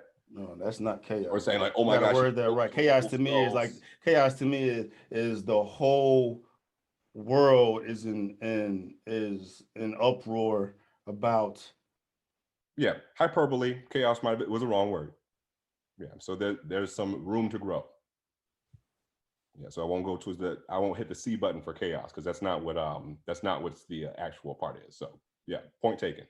And then you try to compare it to like metrics and and They need pretty to be much, you're trying to make it gender neutral and just focus on metrics. So if this person's bone density is the same density as this person, regardless of the gender, then but just logically, bro, how it's going to end up. how much effort would it need to put that in practice if you're trying to compare lung capacity, oxygen intake, bone density, A physical. all of that, bro? Like how the work required to equate that to the breakdown in which Regular you hospital. desire to accommodate such a small percentage with the majority is Everyone goes to the opposing. hospital. Logically, it doesn't make any sense. Everyone goes to the hospital. It's not that hard to do. But what is it? But what is everyone goes to the hospital, but You need a physical to play sports, really, usually, especially yes. pro sports. When's the last time you had your bone density checked? You can check those things as well. I'm There's a lot saying of no, things but that is not so. That is something. When is your lung capacity checked? When is your red blood cell count checked? Unless you're sick, you like can ask those to be done. They're not that hard to do. no. But I'm just saying logically, just logically, bro. I know this is how you feel, but I know it takes logically, work. no. But logically, impossible. but no, but logically, dog. Logically, like I understand your perspective. You want this is what you want to happen, but logically, it does not make sense because if the majority is fine with sports being the way it is, and we have to go through to go exhaust all these resources to accommodate the small percentage of people, which the majority of sports viewers do not want to allow, like logically, how does that make sense? Their want to not allow it doesn't wouldn't stand up to a. So if I was, like in your position, if I was like your lawyer, like trying to speak like on this case, like to get that scenario to happen, the reason it wouldn't pass, like Supreme Court challenges over like the next 30 years is that the argument is weak to just say, well, a lot of people don't like this. So I'm looking at it as far as like I'm to where these scenarios would lead. And if that scenario that like you're talking about as far as, the majority says this, you shouldn't, it wouldn't stand up to that test. So the scenario that I told you would end up with maybe 99%, probably more, of matches still being, mostly cisgender woman against cisgender woman. Most of the matches would be exactly like that. There's going to be a very thin sliver of people that have very specific metrics that would be definitely a lot more competitive than it is now, even more realistically competitive based on those metrics. So it will exist within that sphere, but for 99% of the bouts will be exactly as you've been used to. I know if the 99% of it is this way, why would the majority, why would sport business owners or the audience accommodate this small percentage of it? Here's why. Now, the other scenario, so playing devil's advocate with myself here with this thought experiment, because when this came up, I had to sit and like think about it for like a long time to try to find out how things would look out. Say if it's like, no more trans people in sports. No. I'm not saying that you're saying that, but I'm saying, say, okay, we're only gonna have like we're gonna have people that are transgender women only face cisgender men. Because you're not going to be able to say. Can I ask you a question before we go? Can I ask you a question before we go to this hypothetical? Mm-hmm. What's wrong with transgender athletes competing against transgender athletes? What's wrong with that? I'm leading to that. I'll say that would be for me. There's a lot of X-Men. Are you an X-Men fan? Or just a aside. X-Men fan? The X-Men, like the cartoon. Oh yeah. The comics, all that. So in one aspect, I was on that boat where I was like, there's so much backlash and everything that I want the people who are trans to only fight with like trans people. I had that idea as well. The reason it wouldn't sustain the test of time is that what we'll see on, the local level, can high schools and middle schools across the country afford to support like a third division, like a different division, like a gender neutral trans division, like as it is? They support like disabled. Not to use as a comparison. I'm just saying this is a particular section of sports that is accommodated differently, bro. And they already accommodate this particular section of sports. So why wouldn't they be able to do this for this community? Right. I looked at it exactly like that. But as far as the numbers for district to district and how far apart it is, for the metrics for that is the best next example there, where different ability based and all of that, where between the stigmas and as far as like the different laws and localities, as well as how rare it is that you'd have a competition able for, you know, a 7th grade, 11th grade trans track star to go up against another 11th or 12th grade trans star in like Arkansas, like in one county. It would be too difficult to manage and wouldn't give the experience that would be equitable. Why would it be too difficult to manage? Because if you're saying that they can only race against other trans people, just getting another trans person, period, in the same state for the same meets and matches would end up having them not having any competition at all.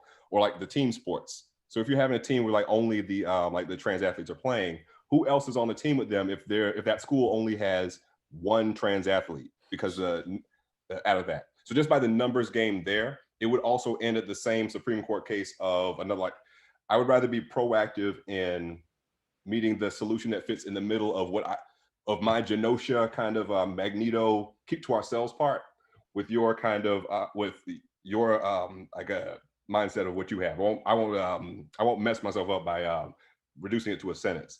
But I think that would lead to the best case scenario. It's not going to be any time. And you're right. What's more fair to the transgender community in that type of situation?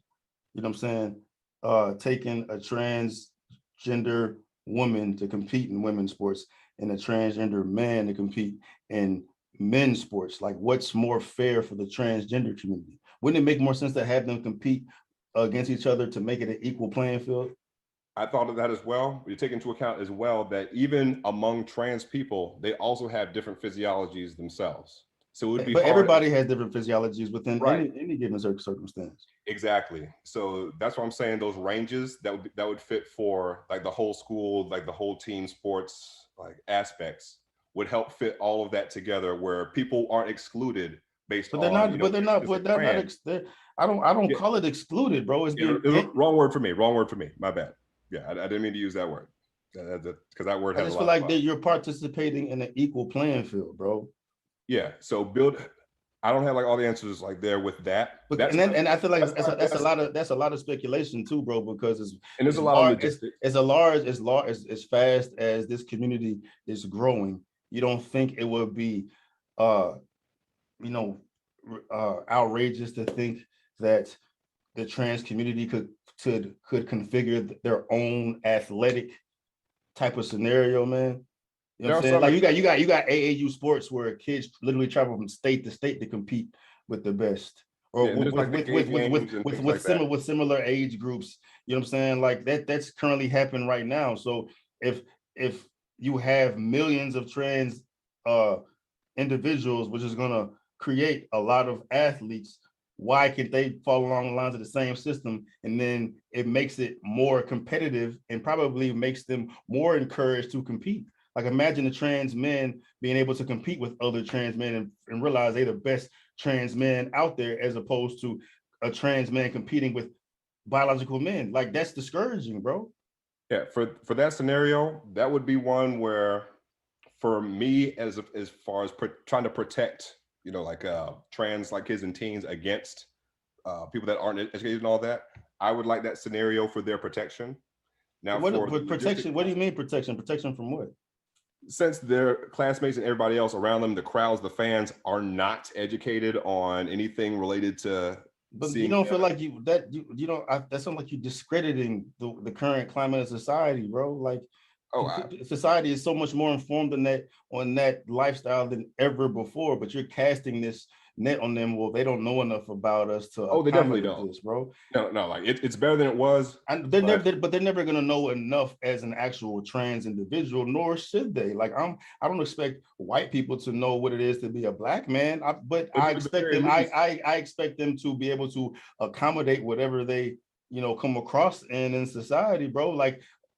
But at the very least, like I've had a lot of like interracial parents in my family, and there were times where they were saying they've noticed the difference that happens between how life is for them when because the people were never taught about interracial like coupling. They couldn't even see it in their schools like coming up like from the 90s and all that. So it was terrible. It was a terrible experience that they shouldn't have gone through.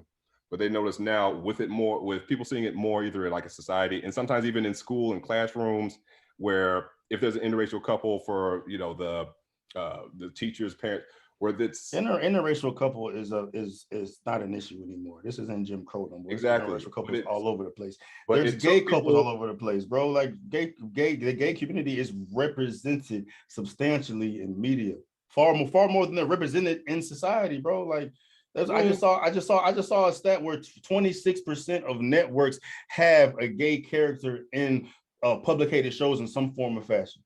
Right, in some form or fashion means like, you know. But I'm just saying it's there. The fact that it exists, the majority are going to see that, which far outweighs their actual representation in society, dog. Like we've got bad representation too. But but the fact remains, it is what it is. Black people get represented bad. White people get represented bad. It's everything's not going to be cookie cutter and cupcakes every time.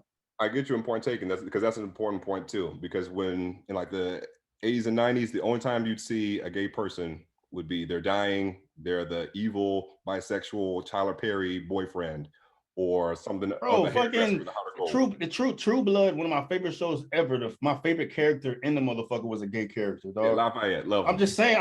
I think he was done well. So we had a lot of. What I'm saying, we are past this point. Well, what you're trying to convey, like society is not as terrible as you think it is, and it wouldn't be. But it's not as good as you think it is on trans. I'm not saying it is. I don't know how good it is. I'll never know how good it is, but I'm going to give society the benefit of the doubt, thinking that it's more good than it is bad. I know that because trans murders are up.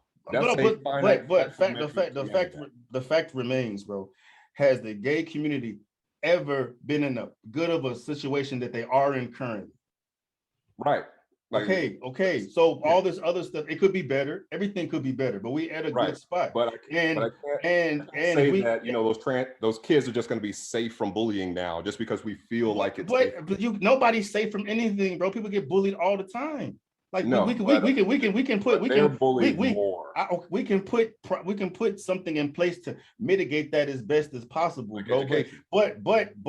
But you can't save the world, bro. You can't save the world. Not asking to save the world. People, I'm just saying the way you're expressing this to me is that the potential for trans individuals to be bullied still exists. It's always going to exist. But we can work about it. We can work. No, there is things we can do about it. No, I'm saying there's nothing you can do about that risk always being there. It's always going to be. No. The risk will always be greater than zero, but it doesn't have to be as high as it is now.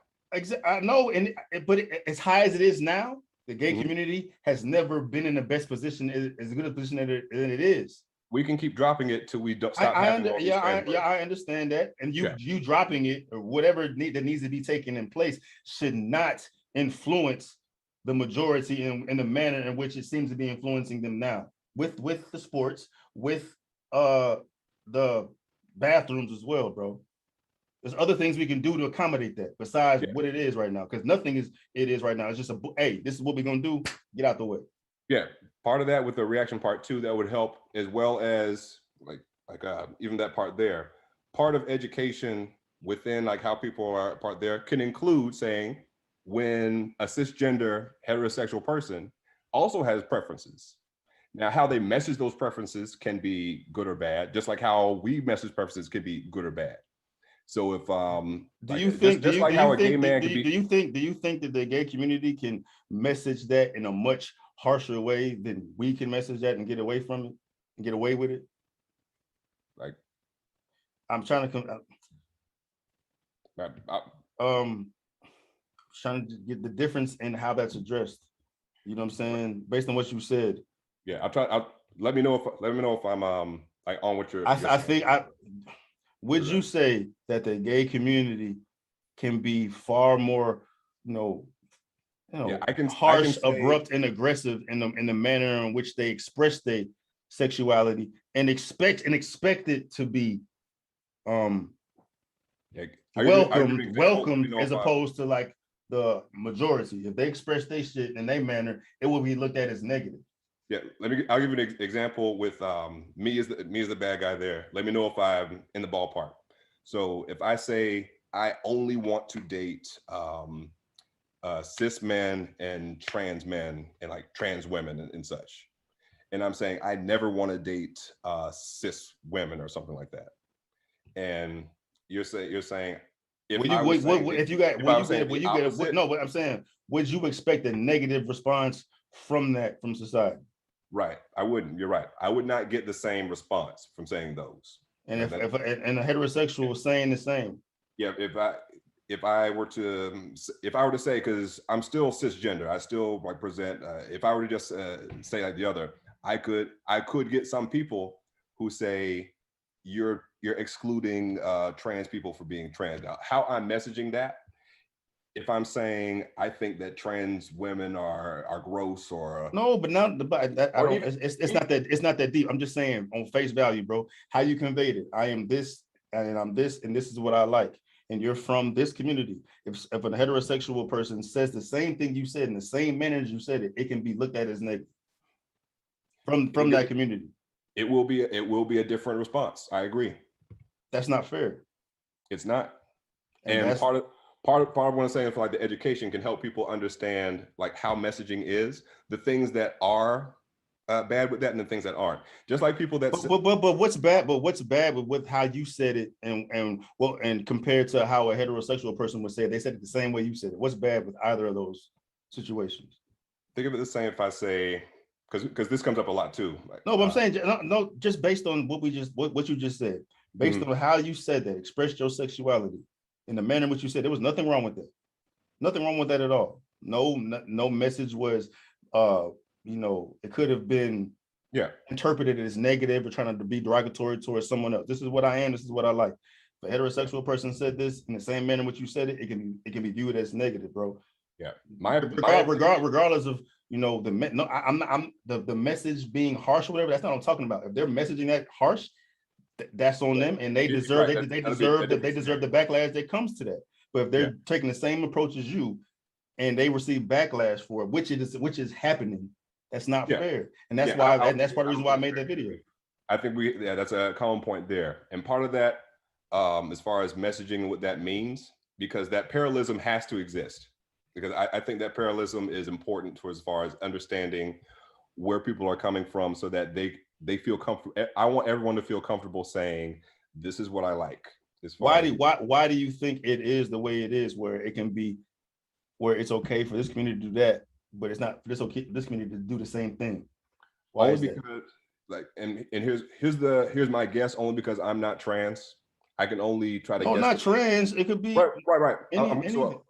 So I preface that because I'm going to try to jump in someone's head who's saying that, because those people, I've seen it online as well. I've seen it myself, where they are taking that as a rejection. There is saying like, okay, these are my preferences here, like on a dating app or something. And if they hit somebody and someone says, I'm sorry, I don't have any interest in dating a trans person, and them just being as upfront and court as they can, and then sometimes a person will say, well, you're transphobic, that you should, where that's just not where the person was coming from. They just told you their honest truth of what they're attracted to and what they like.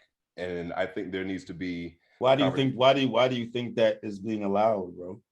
Because there was, not allowed as far as like allowed, but not allowed, but like more accepted from this, where if your community says that and it's totally fine, this community says that it can be seen as negative. Why is that?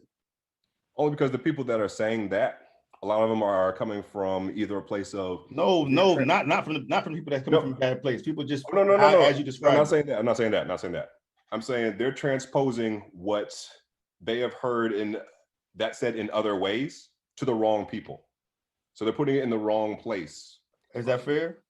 Was that? Is that fair? It's not fair. Are we supposed to just accept that? No. So I'm saying, I'm not saying that you should that people should just say like no. And am I wrong to voice my concern about that? Concern, it depends on like what's your concern about. Yeah. So the same concern I have. Okay, I was thinking mine went elsewhere. So you're concerned about it not having the same kind of respect for, these are what I'm just saying what I like. Say if I'm on a dating app. My concern is addressed differently, and this community it can get away with it, but I can't. Yeah. So that shouldn't happen. Part of that education part and component towards understanding what different sexualities mean. There are different words for that. But there's a term. But see, when you go into the education part, I don't think education has to do anything with what this particular situation it can prevent consists of. No, because the the LGBT, the gay community is the most informed in that. They have all the education on that. You know what I'm saying? We've had it. So if why should a heterosexual a heterosexual cisgendered person need to be educated on on how in that manner? If I'm just telling you this is what I like, and I'm saying it as politely as I can, I'm not interested in this in this lifestyle. I'm not interested in this community as far as romantically, right? What do I need to be educated on to make the other community feel better about what I'm saying? No, I'm saying because in schools, people aren't split up in classes based on, okay, here's the education for this community, here's education for this community. I'm saying that everybody should get it at once so everyone gets the same information. Part of the Well, something I understand that I understand that. I'm just talking about for this particular situation though. What is education? How would someone being educated make that situation equal with a gay person expressing their sexuality and a straight person's sexuality, but a straight person getting backlash from that? How would education equalize that? What you would see potentially is that fewer people are judgmental about what people like, because there are some heterosexual cisgender men that prefer I just want to focus on this because this is a big problem to me. It's a big problem to me. I Right. don't want to like I think have it open ended. I'm trying to focus on this. If in this particular situation, why would the heterosexual person that's voicing their sexuality need to be what you just said? You said need to be more aware of anything in that point when it's not going anything beyond that. He's just saying this is what I like, and you don't fit in the most polite way, bro. In the most polite way. Yeah. It's why would it need to be any more information being sought from the? Because the gay community has all the education. They know how it is. They know how they want to be treated. They know. Not necessarily. Well, the benefit of the doubt should be in this community's hand to be aware, because that's the issue. The issue is that the majority is not learned up on or made it acceptable enough for the gay community to feel comfortable. So the burden is on the majority to get that, to retain that information. But in this given circumstance, this community should have all the information to address this situation accordingly, where a heterosexual person is giving their preference in sexuality, and that can get perceived as negative. The person that's perceiving it, the person perceiving it as negative is equipped with the information to mitigate any type of negative response coming from them. Not so. The majority. I'm talking about the majority. Like I'm sure there's some ignorant people in the gay community that just want to do what they want to do whenever they want to do with the numbers. I'm not talking about those. I'm talking about the majority. I expect the majority of this community to know a lot more about their lifestyle than my lifestyle. And with that, I'm not expecting them to, I'm not expecting the heterosexual person should not be worried about the person with the information that feels some type of way if the heterosexual person is doing everything right.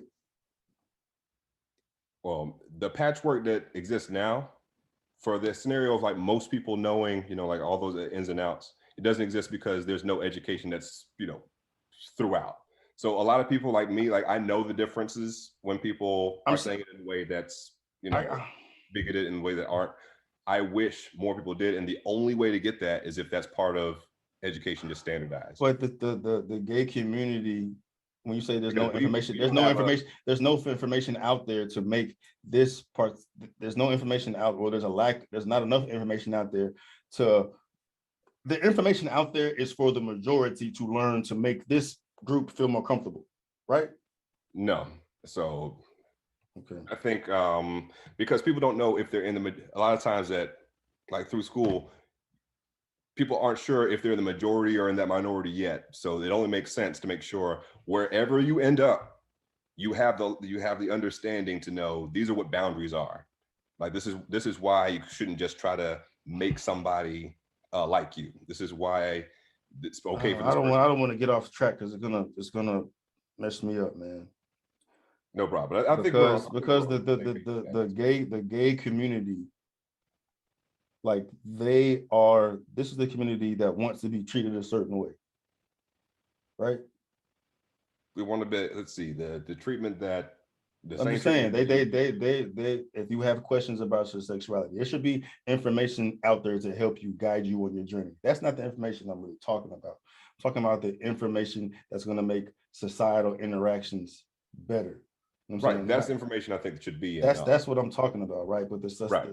the information that makes societal issues better is going to benefit the majority a lot more, because the minority in this, they know how they want to be addressed. They know how they want to be treated. Like they want to be treated fairly, regardless of how questionable or what they're going on or what they got going on in their life. That's information out there that will assist their journey. But just on the fairness aspect of it and being treated as an equal, it's the response. It's on the majority to accommodate that, to make this group feel equal, because this is the majority, it's the minority. To make it an equal playing field, the majority has to treat this minority a certain way to make them feel equal, right? And that group needs to interact a certain way to make y'all feel comfortable too, as I think what brought us here in general. So as far as like all of that, since we don't have segregated bisexuality in the school, well, segregated according to sexuality and gender in the schools. That's the only reason why I've said we shouldn't, but that's another conversation. No. As far as like that is the best way forward, because we can't just expect just the same way. Who would be more likely to blow up and get somebody canceled for saying something pretty innocent? Someone who knows the ins and outs, who has been educated on, okay, these are boundaries, or some kid that grew up trans or gay or something in Nebraska, only knew, war basically on social media, and then grows up at, which one of these two is more likely to have this blow up response and get like a whole group together and do some backlash? Straight person. What? The straight person. No. Both of these are, no, I'm saying both people are gay. Mm-hmm. Or in the community. One came up, grew up and like learned, okay, this is what boundaries are. This is how people message what they like, and is more understanding of, okay, but that's human nature though. That's something different than like sexuality, what people like. No. We can teach people the best way how to address people. This the same way we taught people, the whole nation learned to stop saying Indians for indigenous people. People still say that though. Right, but even though that was such a very tiny aspect of the population, it was effective in saying, this is how we're going to address these people on that simple basic. And it didn't take away from us, the majority. It wasn't so crazy that, they have too much power, they're making us change our language. It was easy. So that same aspect, even though a lot of people don't want anything about sexuality taught in schools, as far as like the LGBTQIA community, it shouldn't be anything about sexuality taught. If we're teaching from pre-K to, we're teaching about war. Is war not more mature oriented than sexuality? We teach about the Holocaust, but in the manner in which you describe it, like they're not being like gory and graphic and what. They don't have to be gory and graphic for sexuality either. Nah, there's a reason why they have ratings on movies, bro. Like you don't have to teach about the community. You don't have to show porn and anything like that. We gotta disagree on that, bro. I don't think sexuality should be addressed in any form or fashion. In the we can talk about in the educational system, bro. It's about getting you prepared for deal with humans. No. That's what college is for, bro. No. If you don't, not everybody goes to college. Yeah. Everyone has to go to grade school. Grade school is not grade school. I'll be damned if I'm going to rely on a teacher to just talk about sexuality and any of that for my child. Then hell no. But for the Holocaust, cool. Because that's history that happened. So was the LGBTQIA movement. That's history that happened as well. We can talk about it. Okay, we can talk about this particular group's history, but sexuality is something different. talking about heterosexual activity, homosexual activity, that's something entirely different. You're just talking about a certain group's actions throughout history. That's just history. Why do we need to address sexuality? But telling why people were kept out of things. Like when the history class says, oh, these people weren't allowed to get married. What are they bleeping out the word gay when they say? Yeah, but that's not teaching about sexuality. That's teaching about history. It is. We have a different definition on that. And if that's what you trying to convey, then I agree with you. That's part of our history. It can be in history books, but you're trying to tell. I take it as you're trying to, influence people's. The education out there is going to influence people's sexual preference and how they move. It stopped me from being it didn't make me heterosexual to learn about, and ours was exclusively about, you're a man, you go to a prom with this girl, and this would sex. None of that made me heterosexual. So but that's not sexuality though. When you say you want sexuality to be taught in school, what do you mean? So these are what some people are attracted to. These people are attracted to these people. As far as some cis men, and teaching what cis is at all. Some men are attracted to men. Some women are attracted to women. That's sexuality there. A lot of men are attracted to women.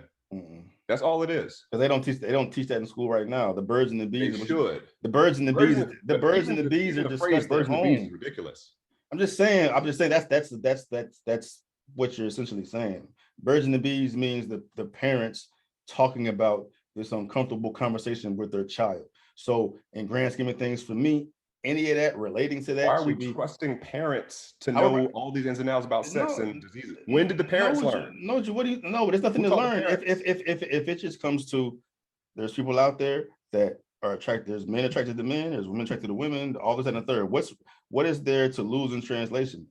If you're talking about families like, putting their manipulation to guide their child a certain way, that they can do what they want, bro. But that should never be in the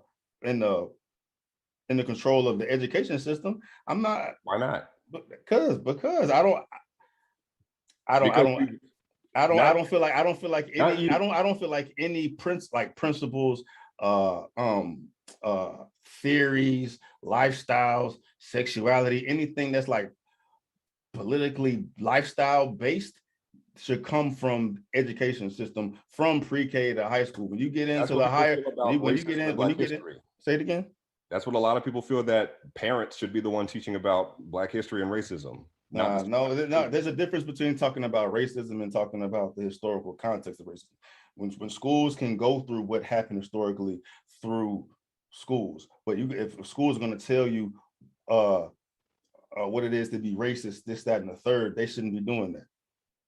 Or these following actions happened, and this is how racism came up and was ingrained intentionally into certain systems, like redlining. Teaching about redlining is we going way too deep, bro. I know all about that, bro. But there's too much. There's too many. But just like there's a way to teach about the Holocaust, that's why, and you trust educators to do that. But because that is essentially saying that this happened to this people. This is the result, and this is when it happened. That's all it is. If it comes to you, like, why were they killed by Hitler? Because of their religion. They're not teaching people how to be Jewish. You shouldn't be trying to teach people how to be Jewish. Right, and that doesn't happen when we teach about the Holocaust. Just like teaching about sexuality isn't teaching people how to be gay. Who said that? I never said that. But a lot of people have the fear that if we teach about sexuality, that's going to lead to more people being gay. But being gay is not a choice.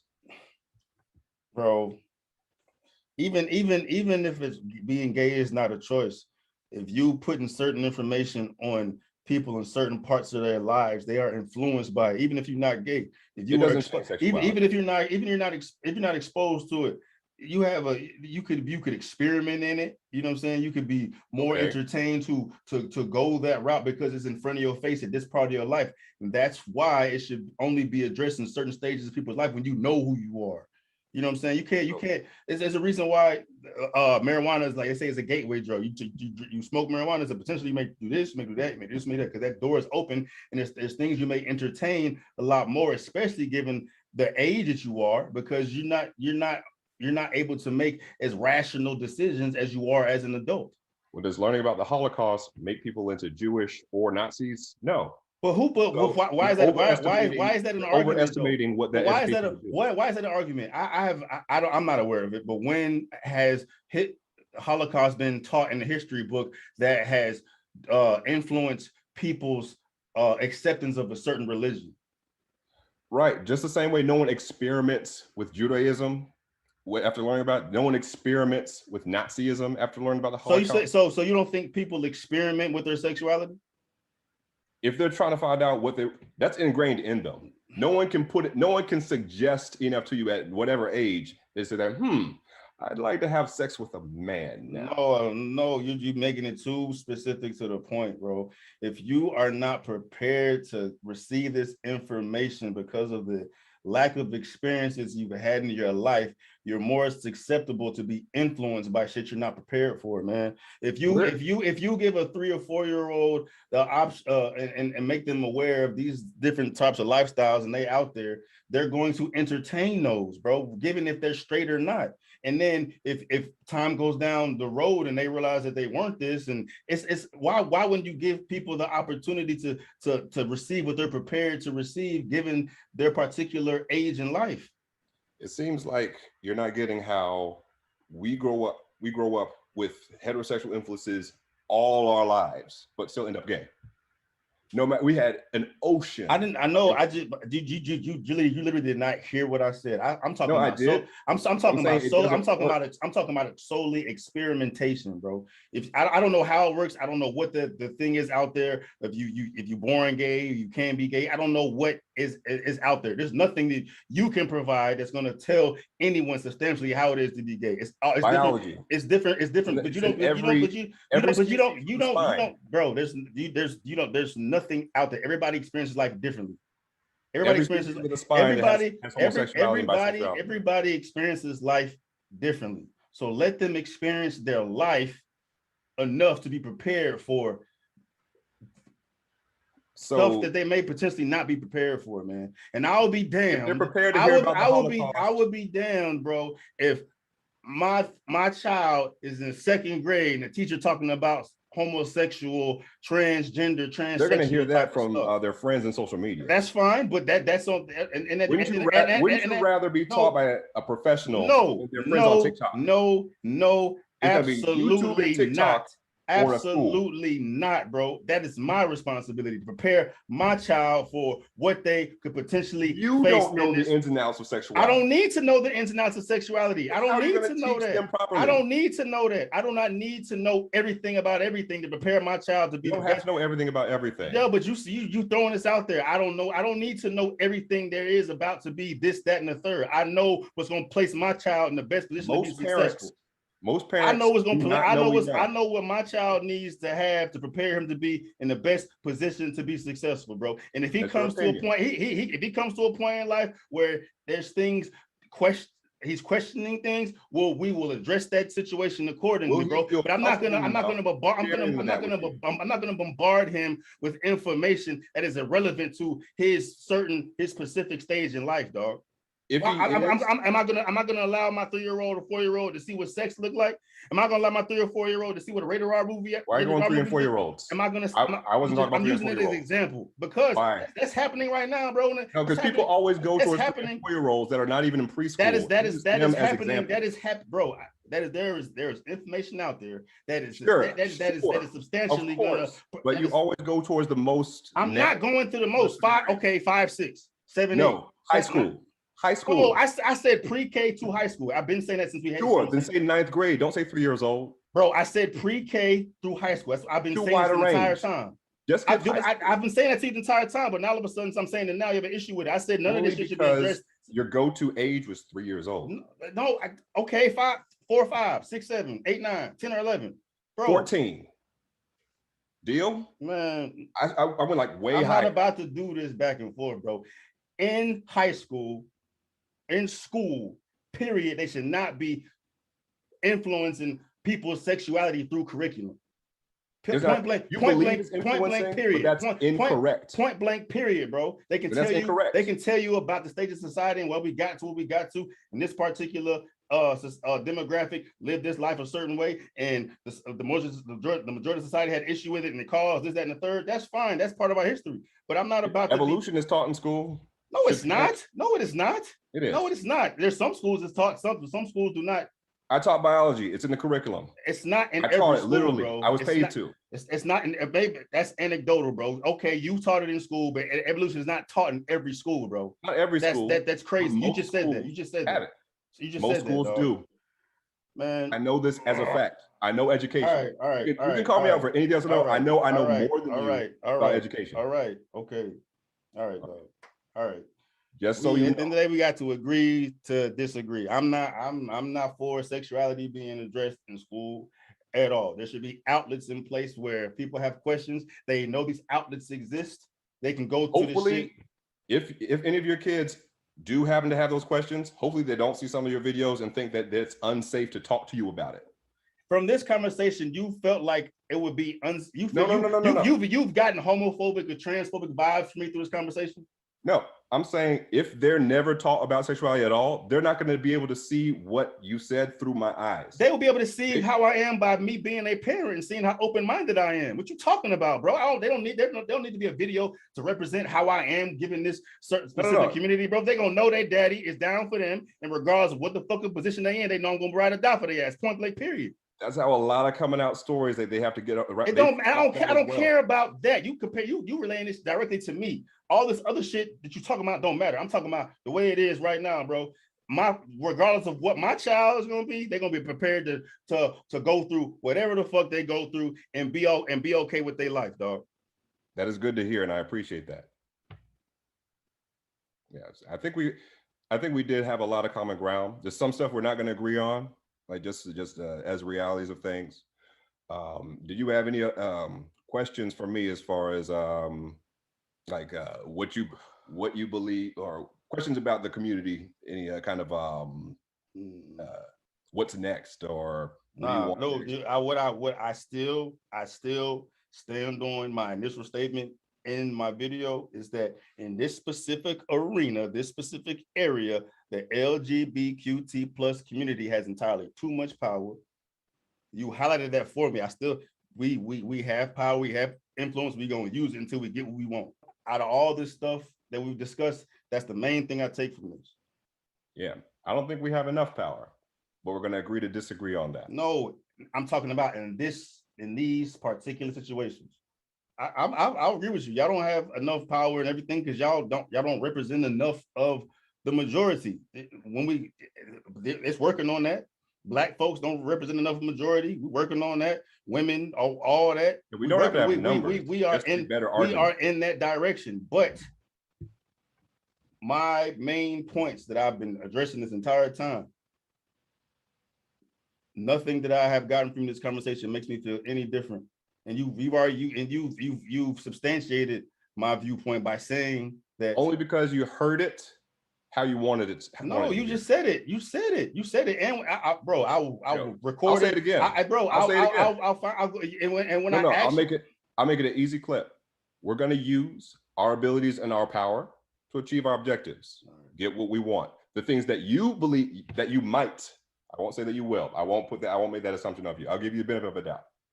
The assumption that many people believe of what we want doesn't line up with what we actually want and what we're actually fighting for. That's irrelevant. That's irrelevant to my point, bro. I'm not talking about everybody. I'm talking about me. People had issues with what I said. Tell me why you had issues with your opinion. Tell me why you had issues with what I said, and you haven't provided anything that makes me feel any different, bro. Yeah, and they're not going to feel any different with you just saying, "Oh, I cleared up this video. I feel right. I'm not going to change." They're not going to change. I'm not going to say any of that, bro. I'm gonna let you see this video after it's all said and done, and then I'm not about to paint you in any type of way, bro. Like this is what it comes. This is what it came to. I have faith in you not to do that. So that's the only reason, I'm recording. No, I'm going. I think you're a stand-up guy.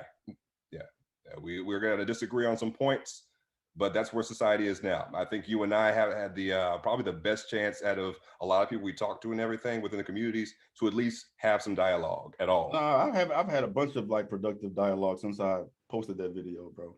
Like for real. At least in our fraternity, at the very least. What you mean? Oh, don't worry about that. That'd be a conversation for another day. All right, bro. All right, appreciate it, man. You have a good night. Bro. You too.